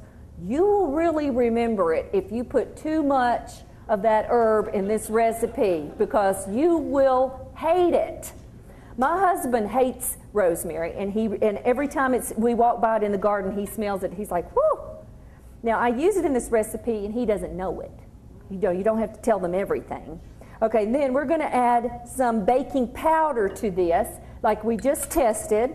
And let me tell you about baking powder. Baking powder is our leavener here. Baking soda and cream of tartar was our leavener in our cake. Baking powder is composed of 3 ingredients: baking soda, cream of tartar, and cornstarch. It is called double action baking powder because it is very different than that baking soda cream of tartar combo that got the CO2 bubbles going when it got wet? Well, the reason this is called double action baking powder is that half of those CO2 bubbles get crazy to start doing their thing when it gets wet, but the other half starts doing its thing when it gets hot. That's why it's called double action. Half the CO2 bubbles go when it gets wet, the other half go when it gets hot. The reason you've typically got baking powder in as your leavener in biscuits is because if we were to use the baking soda thing, where it starts releasing the CO2 bubbles as soon as it gets wet, well, I've still got a lot to do before I can get it to the oven. I've got to knead it, I've got to roll it out, I've got to cut it out, I've got to get it on my baker. So if I were to use something that's a leavener that reacts when it gets wet, those CO2 bubbles are going to be gone by the time I get all of this other stuff done and get it to the oven. So baking powder is usually your leavener for biscuits because after you get it wet, you've still got a lot of work to do. And that's the reason why we do that. It reacts twice. Okay, I've got my dry ingredients. I'm going to add my liquid, which is my purity cream. Okay, you know that's going to be good, right? Look at that. All right, here's how you do. Pull your dry into the middle. Don't just pour it in and start going like this. You're going to pull the dry to the middle. That's why you made a well to begin with. And then you're going to start mixing your dough. And it forms very quickly. As you can see, it's already forming. Now what you're going to do is get this completely mixed and then knead it. Sweet Sheila and Carolyn have already done that for me. If they would just come home with me, I'm telling you, it would be wonderful. Okay, so I've got it on my floured pastry cloth. This is what I like to do at home. I like to hang, and this is why you wear an apron. I like to hang the pastry cloth off the edge of the counter, hold it with my legs so that it doesn't slide when I start rolling it out. So you can hold it with your legs right here. Now, when you buy your pastry cloth, you will also get with that a rolling pin cover. It's always very long in case you have a very long rolling pin. So what you're going to do with this is basically just tuck these ends under if you've got a shorter rolling pin like I do. Now the reason you've got this is the same reason that you've got the pastry cloth. This holds the flour into the rolling pin cover and doesn't incorporate it into your dough. These will usually come together. If you buy one, you will get the other one. They usually come together. And you see what I'm doing? I'm just taking some flour and rubbing it into this pastry, this cloth that covers this rolling pin cover. Okay, so all you're going to do after you've kneaded that, let me tuck that in just a little bit more, is roll it out with just a few swift strokes. Now, I don't know if y'all like thick biscuits or thin biscuits. It doesn't really matter, although what is going to matter is that I'm cutting it out with a much smaller cutter than you call for in your recipe. So you would need to adjust the time for that. Now, I do not want to even talk to you people that use these things as a cookie cutter or a soup can as a cookie cutter. Because guess what? That's not a cookie cutter. It's a drinking glass. A soup can is not a cookie cutter. It's a drinking glass. This has a very different edge than this. I'm not going to drink something out of something, but I'll drink it out of this lip right here that's curved. And the reason you see people who have to abuse their dough by sticking their cutter in there, their glass in there, and then twisting it is because they're not cutting the dough like you would with a cookie cutter. They're mashing it down because they don't have a cutting edge.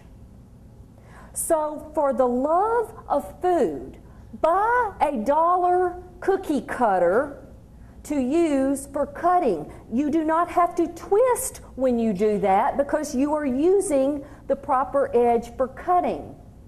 You're not just mashing the dough down and then having to twist to cut it, okay? It is a wonderful thing, and I don't know why people do that. I've always wanted to ask, okay, is it real? If these were $70, okay, I can understand that. But 29 cents? We can't spring for that? So buy a cookie cutter and use it. All right, now, jelly roll pan. A jelly roll pan. Let's talk for just a second about basting brushes. I'm going to pass this around, and if this doesn't come back, I will hunt you down. This basting brush is a silicone basting brush. Silicone bristles. It's divine. Versus this monstrosity that loses these bristles and you have to pick them out of your food when they come out of the thing. Don't you just hate that? Then this holds so much moisture. If you've ever put one of these type basting brushes in the dishwasher, you know when it comes out, it's still soaking wet. It retains tons of moisture. This does not. It is super simple to clean. It dries immediately, and you do not have to pick bristles that come loose out of your food. Buy one. I just happened to find this one at TJ Maxx, and it is absolutely divine. They make them with really long handles, so if you're basting on the grill, you can use it. They are wonderful. Now, I'm going to use this one because y'all have got mine, but basically what you're going to do is when you get ready to bake these biscuits, you're going to baste them with some melted butter over the top of them before they go in the oven.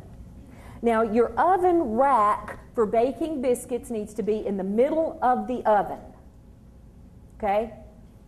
Unless you are broiling or unless you've got a really deep pan, your oven rack should stay in the middle of your oven. That's the most even temperature of your oven. So when you get ready to put these in the oven, remember the middle. Jelly roll, she says the jelly roll pan's coming. Okay, let's just talk about this for just a second. This is what Cynthia was talking to you about from the lodge. A biscuit baker. Did anybody of you have these? My grandma, oh yes, I knew it. I knew you. Gina told me you people were wonderful. Now I believe her. This is the most wonderful piece of cast iron. It is a biscuit baker. It is, yet again, wonderfully even heat conduction. So you have the most beautiful brown bottoms, evenly browned bottoms on your biscuits with this biscuit baker. The Lodge makes this, I think, well, let's see. I think I bought this one at the outlet that's in South Pittsburgh, and I think it was $10. It is very inexpensive, and it is an absolute wonderful piece of cast iron. All right, so if you don't have one of these, the one that I have at home is my grandmother's. And that's all she baked on it was biscuits. But of course, you know, we have biscuits every day. So this was used quite a lot, and we knew not to use it for anything else. It was only to be used for biscuits. Oh, there it is. Thank you so much. All right, let's see. Let me talk to you about this. This is not a cookie sheet. This is a jelly roll pan. I see people using this as a cookie sheet all the time. This is a cookie sheet. It has no sides versus 4 sides. It only has one little lip here that you use for pulling and putting it in the oven. This is what you use if you don't have a biscuit baker. This is what you're going to use to bake your biscuits on.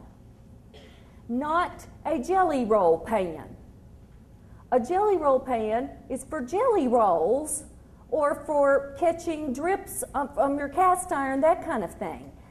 The reason you don't use that and for cookies and baking is because you've got these lips. So what happens is, if you were to bake, let's say, some cookies on this, say you call it a cookie sheet, you're going to have uneven done cookies. Some of them are going to be ready to pull off of this and put on the wire cooling rack, and others aren't done yet.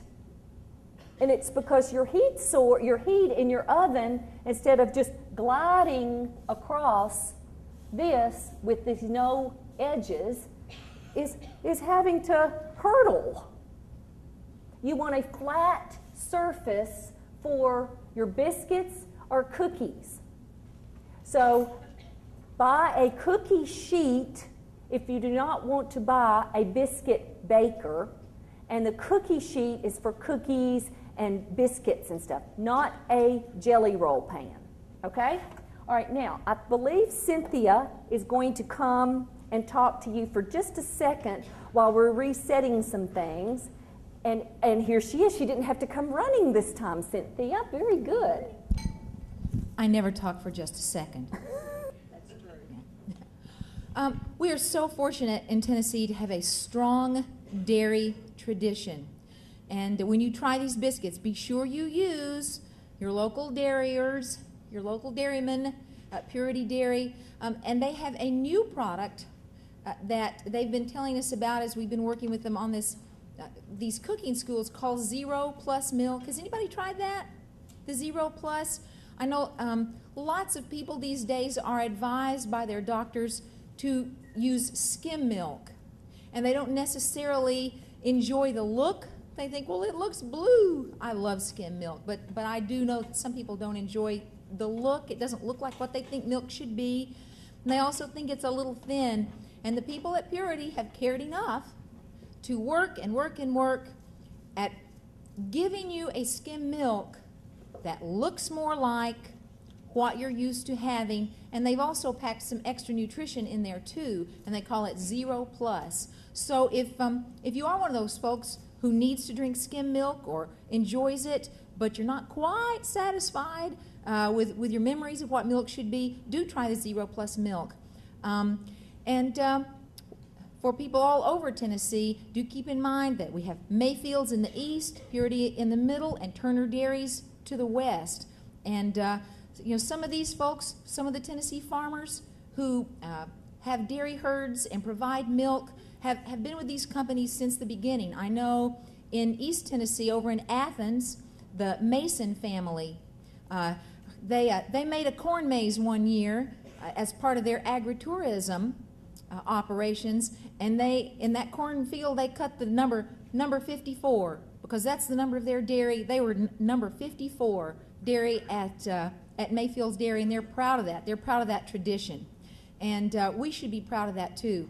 When I'm talking about agritourism, also I want you to know on our website, when you are ready to take your family to go pick a pumpkin on a farm, if you happen to live in town, if you want to get gourds or beautiful chrysanthemums, any type of fall decor, if you want to take a hayride, if you want to go pick strawberries this time of year, you'll hear more about that later.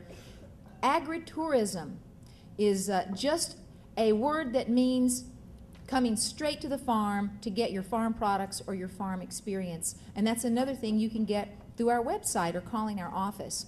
Also, well, going back to these biscuits, we talked a little bit about White Lily earlier. I want to be sure that you understand that White Lily is the only flour producer now that uses soft southern wheat. It is a different variety of wheat from every other type of flour used by the other type of flour used all over the rest of the nation and by every other flour producer, which is hard northern wheat. When you want to make a recipe that is a southern recipe and you want it to taste like and act like the biscuits your grandmother made or whatever flour kind of food item that you remember, Use White Lily because it's made with soft southern wheat. Are you ready?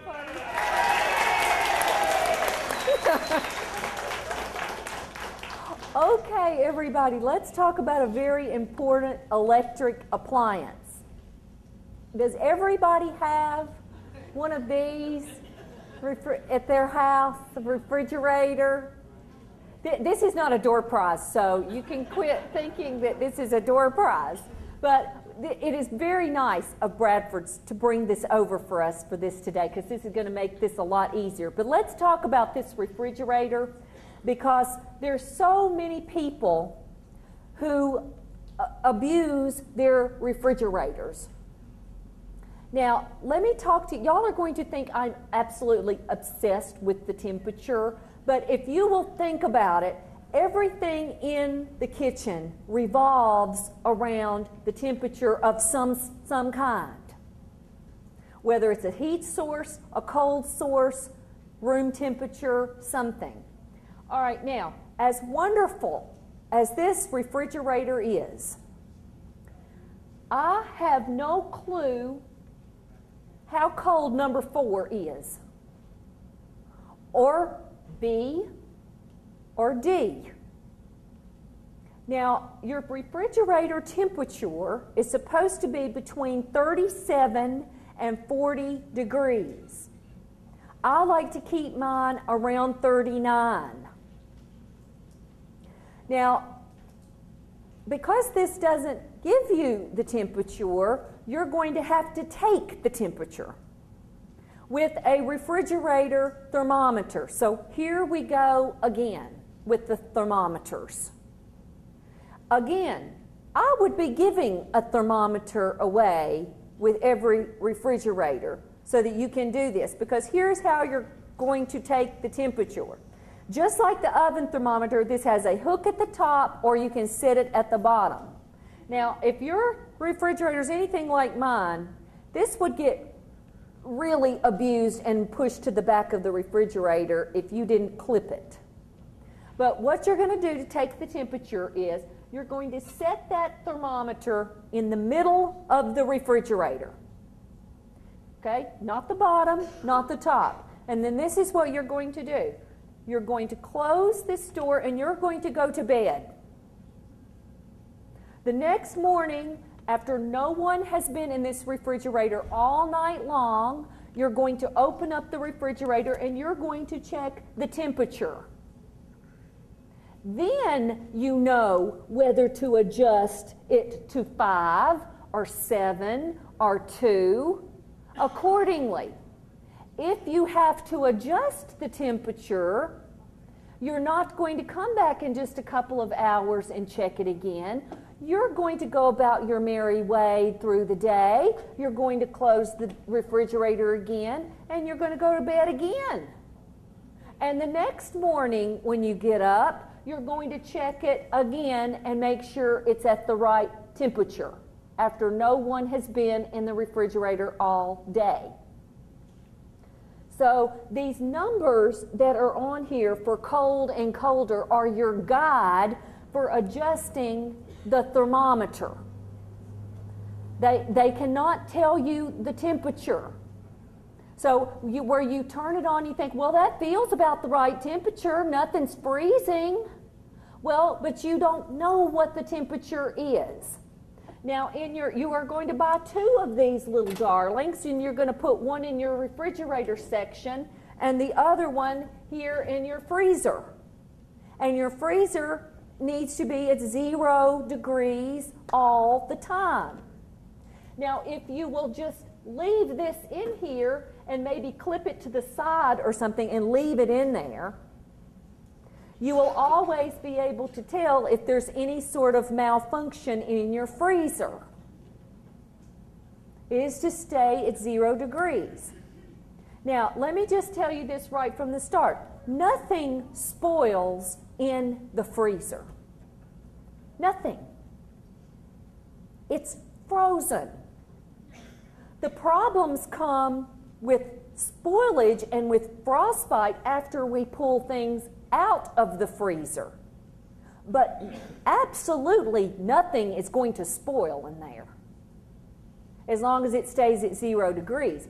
Now, if you didn't package it right, it won't taste good, or if you leave it in there 16 years, it won't taste good, but it will not spoil in there. Okay, so let's go back to the refrigerator section. And let's look at some common food items and where they go. All right, now, let's look at things like milk and cream. This is not the place for either one of those products. Because if you have a husband like I do, he loves to just open the door and stand there and look at stuff. So, I know, Pete, you never do that. And even if you don't have a husband that does that, you're constantly opening this. So the majority of temperature fluctuation for anything in your refrigerator is in the door. These dairy products cannot handle that change in temperature. So things like milk, cream, that kind of thing go into the inside of your refrigerator. The dairy product that can go in the door is butter. And you will notice on this excellent refrigerator that the reason this can go in the door is because of this little darling right here.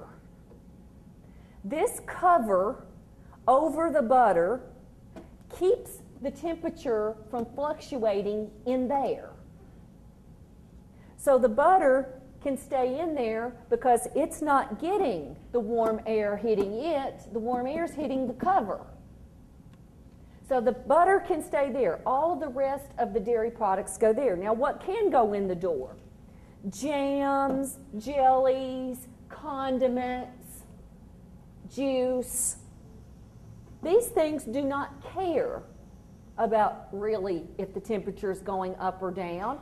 They can handle it. Now, if you will put your juice at eye level, if you've got little bitty children, they will be easily able to find that thing, that juice that they're looking for, and perhaps they won't grow up to be people that stand here with the refrigerator door open looking for stuff all the time. So let's raise them right. So put the juice at eye level. And if you're thinking about kids and or senior citizens, cartons are very hard to hold when they're wet, particularly if they're a bigger carton than this. It gets wet, it slips out of your hand, I should say, this way, and here we go. So if you will buy something either in a jug or even better than this, with a handle, it's much easier for children and senior citizens to hold those items. Okay, now, let's talk about eggs. I'm so glad that this excellent example does not have one of those cutesy little egg things in the door, because this is, again, not the place for this product. In here is the place for that product. And when it's in here, leave it in here. Because even through the shell, eggs can absorb odors. So that is the reason you leave them in the carton, even if it's just one egg in this great big carton, you leave it in there. So eggs go in the middle.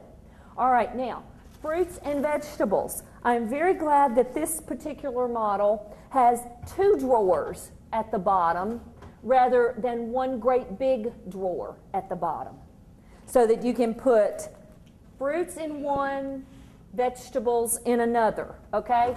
Your humidity control is much better in these drawers at the bottom than if you were to store fruits and vegetables even in a drawer up at the top. Your humidity control is better down low. All right, now let's talk about meat, particularly raw meat. Hopefully you would have something like this on a plate that could catch any drippage that you might have from this raw product. But regardless, it is going to go at the bottom on the bottom shelf, where the temperature is always the coldest at the bottom. And in every single refrigerator, that bottom shelf is solid. In some refrigerators, these shelves are that wire type of shelf where things can drip through it. Always on the bottom shelf, because it's over that drawer, it's a solid shelf. So raw meat products go on that solid shelf. Again, hopefully on a plate. Now, the purpose of this appliance is to make room temperature things cold or really cold. It is not to make hot things cold. If you were to set hot things in here and close the door, you've raised the temperature all in the side of that refrigerator, and it's going to have to work and work and work and work to get it back down to the temperature that you have it set for. So the purpose of it is not to take hot things and make them cold, it's to take room temperature things and make them cold. So it is very important that you cool things off to room temperature before you put them here or here. Now, this is a great example of the type of container you would use for this. Shallow versus fat. The depth of this, let's say you have leftover soup. The depth of this is so that it's going to take a long time for something hot in this to cool down to room temperature. Versus if you spread it out in something nice and shallow like this, it can cool off very quickly. So when you're cooling things down to room temperature before you put them in the refrigerator, you always think shallow because you want it to cool off quickly. Something that you are storing in a bowl like this, you are going to create a bacteria heaven while it's trying to cool off, because it's going to cool off maybe at the top, maybe kind of around the edges, but in that center it's still going to be very warm. So think shallow, not deep. Okay, while I've got that out there, let me go ahead and start on our next recipe, which is marinated cheese, and it is on page 12 of your almanac. Okay, this is where we are using our Sweetwater Valley cheese. We've got some cubed sharp cheddar from Sweetwater Valley, and the white that's in here is cream cheese that we've cubed up. Okay, now, let me talk to you just a little bit about how difficult this recipe is, because trust me, it's not. What we're going to start with is a canning jar. Everybody got a canning jar? Yes. I don't know how people function without canning jars. Okay, you're going to have a canning jar. You're going to put some olive oil in this jar, and you are going to add to that some white wine vinegar. All right?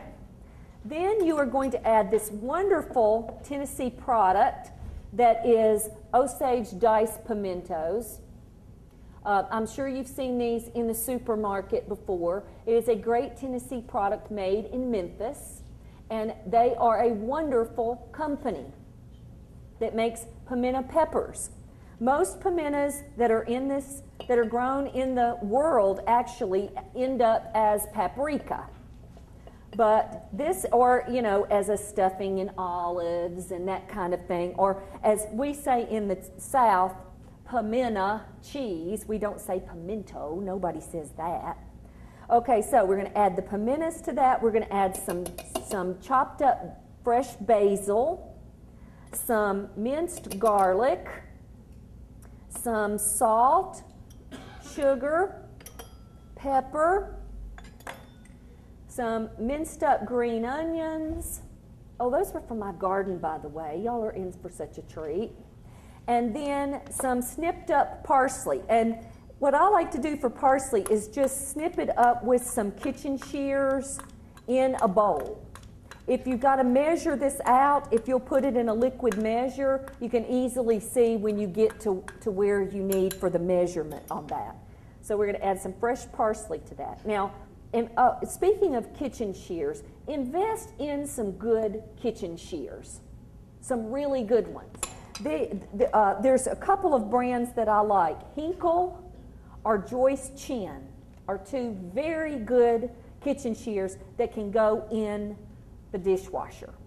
They're wonderful. Oh, and the same place where you get your knives sharpened, they will sharpen your kitchen shears. This is another item you need to hide from people called husbands and kids that like to cut paper with these things, because that's not what this is for. It's a kitchen shear. All right, now, this is what you do with this recipe. It is so incredibly difficult. Okay, you're done. After you shake that up, you're just going to take it and pour it over your cheese. And it doesn't have to be even. You're going to have little bits and pieces of stuff, so just kind of shake it on there, so to speak. Then you're going to cover this with some plastic wrap and put it in the refrigerator overnight. This is one of those recipes that the longer it sits, the better it gets. So you can make this up ahead of time for a party and serve it later, and it's divine. That's it. That's the end of the recipe. All right, now let me tell you something about parsley that's in this recipe. Typically, when you buy parsley, you will buy it in a great big bunch like this is. It doesn't usually come in a clamshell container. It comes in a bunch like this. If you will treat it like it is a vase of flowers, and if you will just stick it in a vase and then take the produce bag that you bought it in and cover this completely, put it in your refrigerator, change that water every day, every couple of days or so, this parsley will last forever. You've greatly extended the shelf life of this. Okay, let me talk to you about olive oil. Lynn, bring me that piece of cheese that's in a zip-top bag in the refrigerator. Okay, while Lynn is bringing that, let me talk to you about olive oil. On the supermarket shelf, you will find 3 different kinds, typically. You'll find some flavored ones, but I'm talking about the non-flavored olive oils, okay? You are going to find extra virgin olive oil, just olive oil that's labeled olive oil, and then light. Now, these have 3 very different purposes and 3 very different tastes. Extra virgin olive oil is from the first pressing of ripe olives. It is always cold pressed. It has excellent flavor. It is wonderful. I use it all the time. Regular olive oil is a bit cheaper at the supermarket. It can be from the second pressing, the third pressing. It can be hot pressed. It can be cold pressed. It's got a very different flavor than this. It doesn't taste as refined, but it still tastes very good. Now, the third one, light, is where we typically get confused, because we're in this diet thing now where we think that anything that says light means that it is lighter in calories. That is not true in this case. Light olive oil has gone through a filtration process that's almost like a super filtration process. You can see the difference in color between these. The extra virgin and the light is much lighter, not only in color, but in flavor. So what happens when they super filter this olive oil is that chemically it raises the smoke point of that oil. So when you have a recipe that says to stir fry something with olive oil, you are to use the light. The light olive oil is what they're talking about. It has a much higher smoke point than these other 2 that will burn if you get them at a very high temperature. So the light does not refer to calories. It refers to flavor, color, and the opposite, a high smoke point. So I always keep this on hand, not to use for anything other than stir frying, because it is absolutely wonderful at that. These are the two that you do not want to stir fry with. This is the one you do. All right, now let's talk about storing cheese, because typically, you know, you'll buy a pound block of some sort of cheese like we did today with Sweetwater Valley. Here's some pepper jack cheese, and you use part of it, and then you've got this big hunk of cheese that's left over. How many of you take this cheese and do this and store it in a zip-top bag? We've got one honest lady, two honest men. Okay, the hands are coming. Shame on you for doing that. Have you ever noticed when you go to pull it out of the zip-top bag that it's slimy? That's because you put it in contact with plastic. If you will do like people in the deli operate, you will use parchment paper. Parchment paper comes in a roll just like aluminum foil, just like plastic wrap.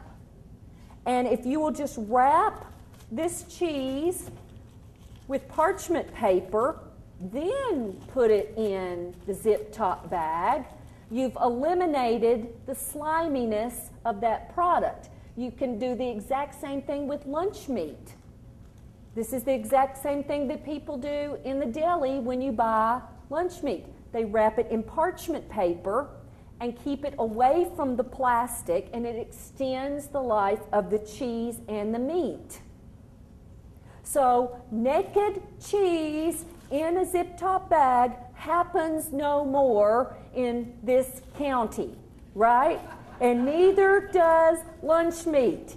We are abusing these two foods no more. Okay, now I believe Cynthia is going to come up now and talk to us, aren't you, Cynthia? While we swap out for yet another delicious recipe.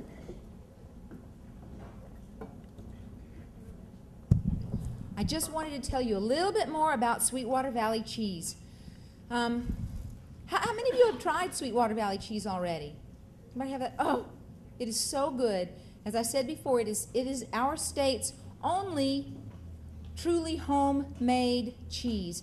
It's made by the John Harrison family in Philadelphia, Tennessee. That is just off 75 after the 40-75 split. So the next time you go to Gatlinburg or Pigeon Forge, UT football game, anything that takes you up that way, stop by and you will see the whole process right there on the farm. John Harrison grew up on a dairy. He was a dairy farmer himself. Are you through talking? Not yet. I'm in a hurry. Oh, okay. And he decided he needed to diversify, wanted to keep more of that farm dollar at home. So he decided he would make the cheese right there on the farm, and it's wonderful stuff. You can also find Sweetwater Valley cheese in any of Tennessee's 24 wineries. I know. Well, she can take care of two birds with one stone. So wineries, straight from Sweetwater Valley cheese, call them and they'll send it to you. Or just go by and visit them yourselves. Now I'm done. Okay, let's talk for just a moment about this very expensive popcorn popper known as the microwave. I want you to notice how absolutely filthy it is. I know that your microwave does not look like the inside of this one. Now, we did that on purpose. I know you did. Let me talk to you about why this is a problem. The microwave works in a very unique way.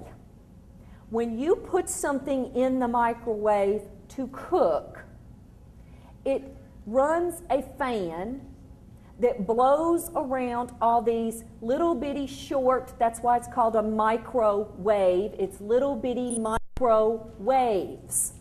If you were microwaving, let's say, this lemon, what happens is those microwaves make the molecules inside this lemon vibrate, which causes friction, which causes heat, which is what cooks or heats the food in the microwave.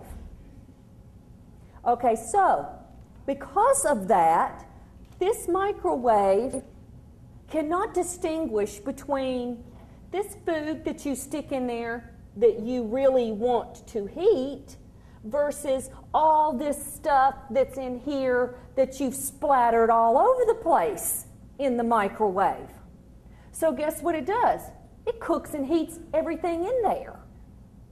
So if you don't keep it clean, you are seriously shortening the shelf life of this electric appliance. Because every time you do something, you're cooking the splatter, and that includes the splatter on the door.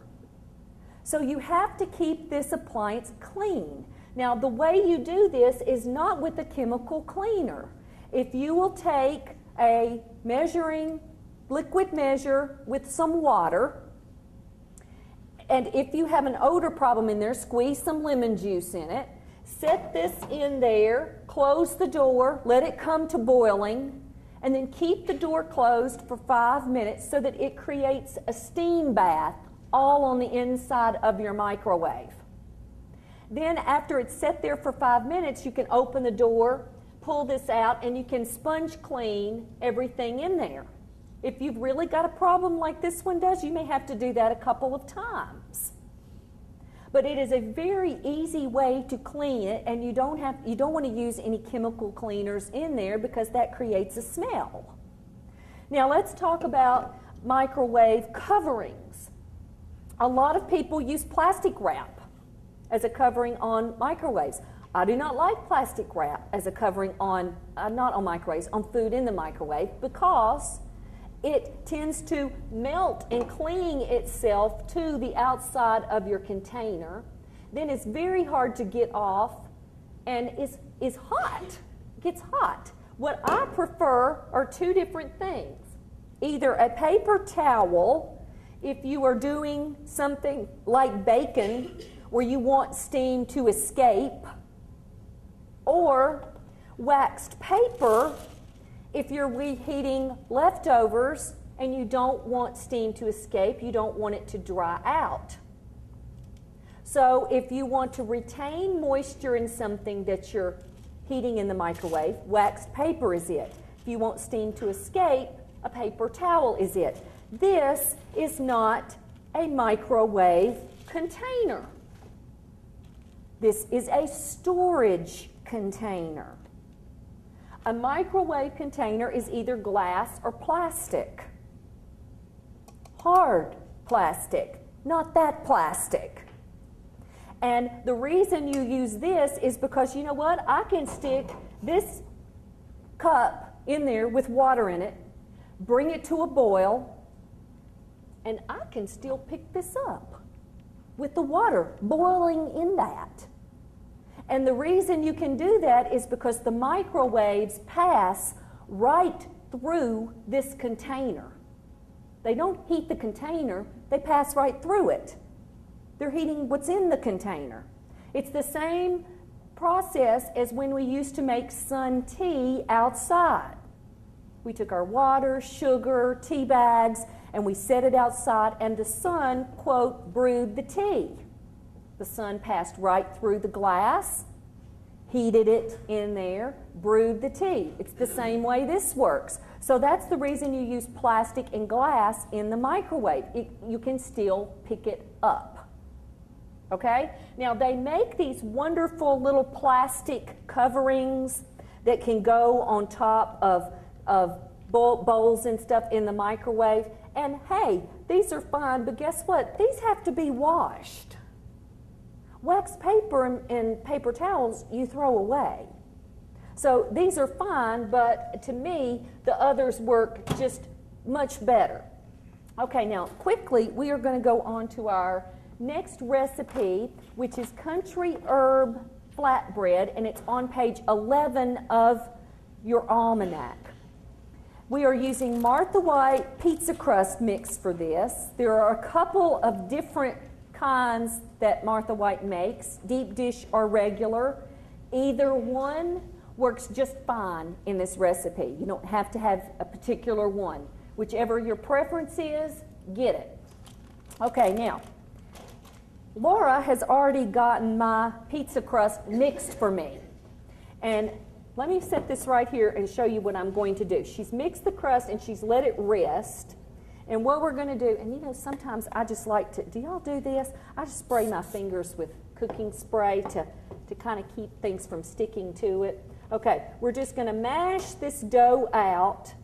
Start in the center, just like she had it placed for me in the center, and then you're going to mash it to the ends. It doesn't matter if it's perfectly even or not. This isn't science. Okay, after you've done that, oops, let me close up that little hole. Then this is what you're going to do. Take your fingers and do this. Just walk them across the dough and make these little divots all in the top of your pizza crust. Then you are going to take a little bit of olive oil and you're going to pour it over that. Not all of the olive oil. And you're just going to kind of rub it around, and some of it's going to stay kind of in those little bumps that you made, and that's what you want.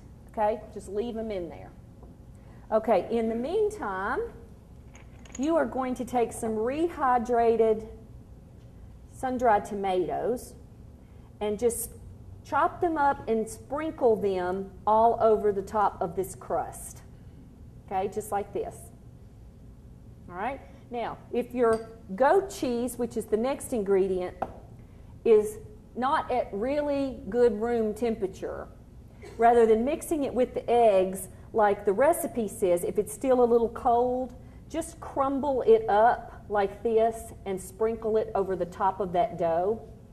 And it doesn't have to be even. You don't have to worry about it. It will melt. It will be fine. It's excellent. Okay, now if you're buy unflavored goat cheese for that. Okay? All right, now you're going to take a little bit of this absolutely wonderful herb concoction called Herbes de Provence. And we're going to sprinkle a little bit of that over it. Now, Herbes de Provence is a mixture of the 8 most popular herbs of southern France. It is a mixture of basil, sage, rosemary, thyme, marjoram, fennel seed, lavender, summer savory. And you know how expensive these are in the supermarket. It's an equal mixture of all of those herbs into this one herb mixture that is typically sold just like this in some sort of crock. Okay? You don't have to buy it in a container that's this big.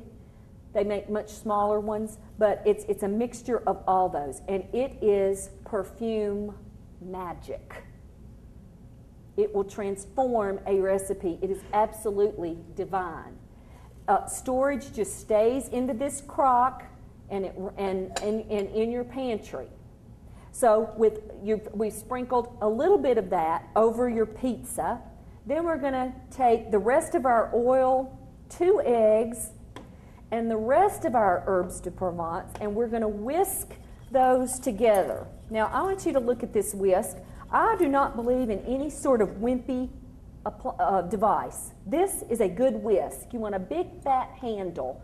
I can't stand those whisks with those really little skinny handles on there. This is a very excellent utensil, but only if it feels good and works good in your hand. Okay, then here's what you're going to do. Just pour it over that crust. It doesn't matter if it's even. It'll all work out, really. And then this goes in the oven and bakes. And it is an absolutely wonderful recipe. After it comes out, you're going to sprinkle the top of it with some cracked pepper. Now, most of us don't crack our own peppercorns. We buy pepper like this in the supermarket, that's, even though it says coarse grind, isn't, and it's already ground. Well, if you buy pepper like this, let me show you what to do to release more of the flavor, because that's the purpose of cracking, to release the aroma and the flavor of the pepper. Well, this is already cracked. So if you'll just pour some in your hand, and whatever the amount of the recipe calls for, and then instead of just dumping it in your recipe, if you will crack it in your hand just by rubbing it in the palm with your fingers, it releases the aroma and the flavor again from that pepper, and you get more of a pepper flavor in your dish. So you don't have to just crack peppercorns to crack pepper again. It's very easy to do with already cracked pepper. Okay, now what we're going to do next very quickly is our last recipe, which uses my wonderful friend Janora Dennison's delicious strawberries. And after I quickly show you how to do this, I want her to come up and tell you just a little bit about her farm. Now, oh my goodness, what a difference farm fresh picked strawberries make over what I found in the supermarket this morning. Does anybody have to look at this to realize which one is better? I mean, you know what? If you were blind and couldn't see this, one little nibble and you would know.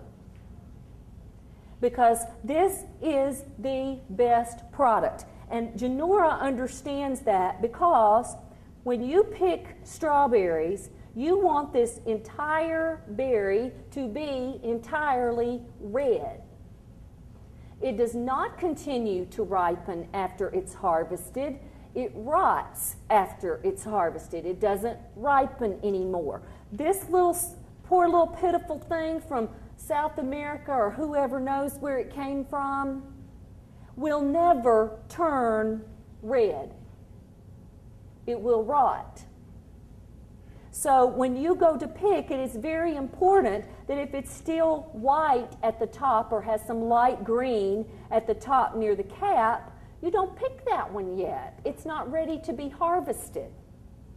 Okay, you pick one just like this that's been perfectly ripe and ready to eat. You do not cap them or wash them until you are ready to use them. Because these little darlings are like little sponges. They will soak up water and you'll dilute that wonderful juice that's in there. This ain't got no juice to lose, so if you want to wash these little tired things, go right ahead. But real good strawberries, you do not wash your cap until you're ready to use them. Now, some people, when they cap, do just like I did and just basically cut the cap off. And a lot of people will pull the cap off first and then take their paring knife and cut a little hole in there. You may be thinking, well, that's probably what she's going to do because we're stuffing these strawberries. Wrong. Let me show you what we're going to do for these strawberries that we're going to stuff. When you stuff a strawberry, I want it to sit on a plate. So I'm going to take the paring knife and just cut the bottom off so that the strawberry sits nicely on the plate versus this. Okay? So then what you're going to do is almost do like you would do with hot cross buns. You're going to cut not all the way to the bottom, 2 crosses in here so that it can be divided just like this. Okay? And then we're going to stuff down in there. All right, now here's what we're going to stuff it with. Softened cream cheese, some of Janora's strawberries that we just diced up. Okay, we're going to add a few of those. Whatever amount you want to add is fine. Some chopped up nuts, some powdered sugar, and some orange liqueur, which is this right here. It's called Cointreau. Okay, it's orange liqueur. If you have an allergic reaction to this type of thing, you do not have to use Cointreau. You can use orange zest instead. Okay, remember, we know how to zest now. So if you do not have this or feel like going to the liquor store to get this, just substitute orange zest for Cointreau. Equal amount. I think this calls for a whopping teaspoon in this recipe. Okay, then you are going to put that mixture after you've mixed it up in a pastry bag with no tip, because we've got hunks of strawberries and hunks of nuts in there, and it will clog the tip of your pastry bag if you use that. And then all you're going to do is pipe that delicious mixture down in this delicious strawberry, and you have got a beautiful appetizer. Now, the beauty of this recipe is you can do all of this ahead of time, put it back in your refrigerator, and have it ready for your party. It's done ahead of time. It's wonderful, and is a beautiful, beautiful presentation of strawberries that's not your normal strawberry shortcake. Okay? Now, Janora, would you come up here and tell these wonderful people about your wonderful place while we get ready to talk about clean up? You know, every kitchen's got to be cleaned up. So, Janora's going to come here. Let me turn your microphone on. Janora and I have been friends for a very long time. She is quite the angel. If you've not been to her farm, why not? And Tammy and I have been through enough meetings that we've got stories we don't tell. Talk into that, Mike. That's what they're for. Yeah, but I don't want to bite. Just stick it in your head and talk. Okay. I think we've had a wonderful time this afternoon. It's been a lot of fun. But there's one thing I do want to say. I'm glad that my strawberries weren't in here this afternoon, or they never would have turned red like that. We sat there and finally got a sweater on. I hope that you saw, as you sat down, there was a pen on your chair, and it does have our info line number on it. I think to many of you, I must start to look like a strawberry about the middle of April, because you begin to say, look not at me, but look at my earrings, which I always put in when it's strawberry time. So I hope you'll use the pen. We hope you'll use it to call our number and ask us for strawberries. There are other berry growers around. We support and belong to many of the state organizations, and of course that's where I've known Tammy for years. So like I say, everybody needs a new pen anyway. We just hope you'll call us. Our wagon, our little red booth, is down on next to Taco Bell at Royal Oaks. We're also in Huntsville, Tullahoma, Winchester, Lewisburg, and on the farm, yes. Okay, thank you. Perfect, Janora. Thank you. Okay, now let me tell you that. I mean, I'm not kidding. Go to her place. It is absolutely wonderful. Wonderful. Okay, let's talk about cleaning up the kitchen. This is a very important process that we leave for someone else to do. Just kidding. So here, let me talk to you about cleaners. There are lots of very expensive cleaners on the market. I love these types of things that I can use when I'm not around a water source, but these type things can be very expensive. A great cheap solution to these solutions is to get a pint container, spray container of water, add a teaspoon and a half of bleach to that pint of water, and you have the best cleaner you can imagine. It cleans, it disinfects, it is a degreaser, it's wonderful, and guess what? It's cheap. It's great. So if you don't want to have to spend money on these type things, this is a great kitchen cleaner. Now let me talk to you about washing your hands, because we alluded to this earlier with Dawn. Most people do not wash their hands long enough. You're supposed to wash your hands 20 seconds under the hottest water you can stand, and as I have to tell my nephews, with soap. Now, 20 seconds is a very long time. Most of us wash our hands maybe 5 seconds. 5. 20 seconds is the happy birthday song twice or the ABC song once. Now, I expect to hear some singing in those bathrooms when y'all go to wash your hands before you have your samples. And I want you to see how long that actually is. It is a long time. So do not skimp in washing your hands. Typically, we look at our hands and we say, okay, my hands are fine. They're not dirty. They're filthy. Trust me on that. And if you have fingernails, you're double filthy because those just hold all kinds of things up under in there.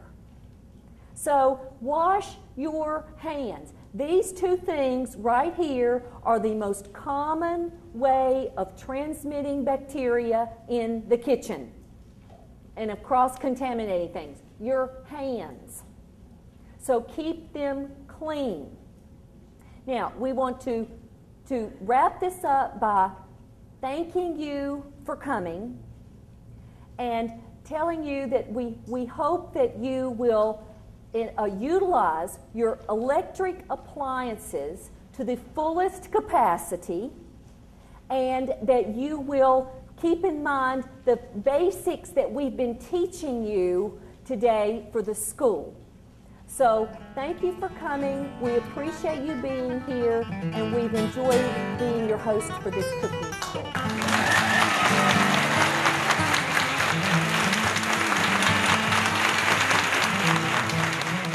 We really enjoyed it. We thought it was fantastic. We've sampled the food, and it's absolutely wonderful. I thought it was excellent. I do a lot of cooking myself, and this gave me clues and tips and suggestions also on Tennessee products. You know, most people are not familiar with. They just go to the store and buy a brand or something they've seen advertised on television. I learned that Purity is a Tennessee product. I didn't know that before. Oh, they should go because it's interesting and fun, and it's for free.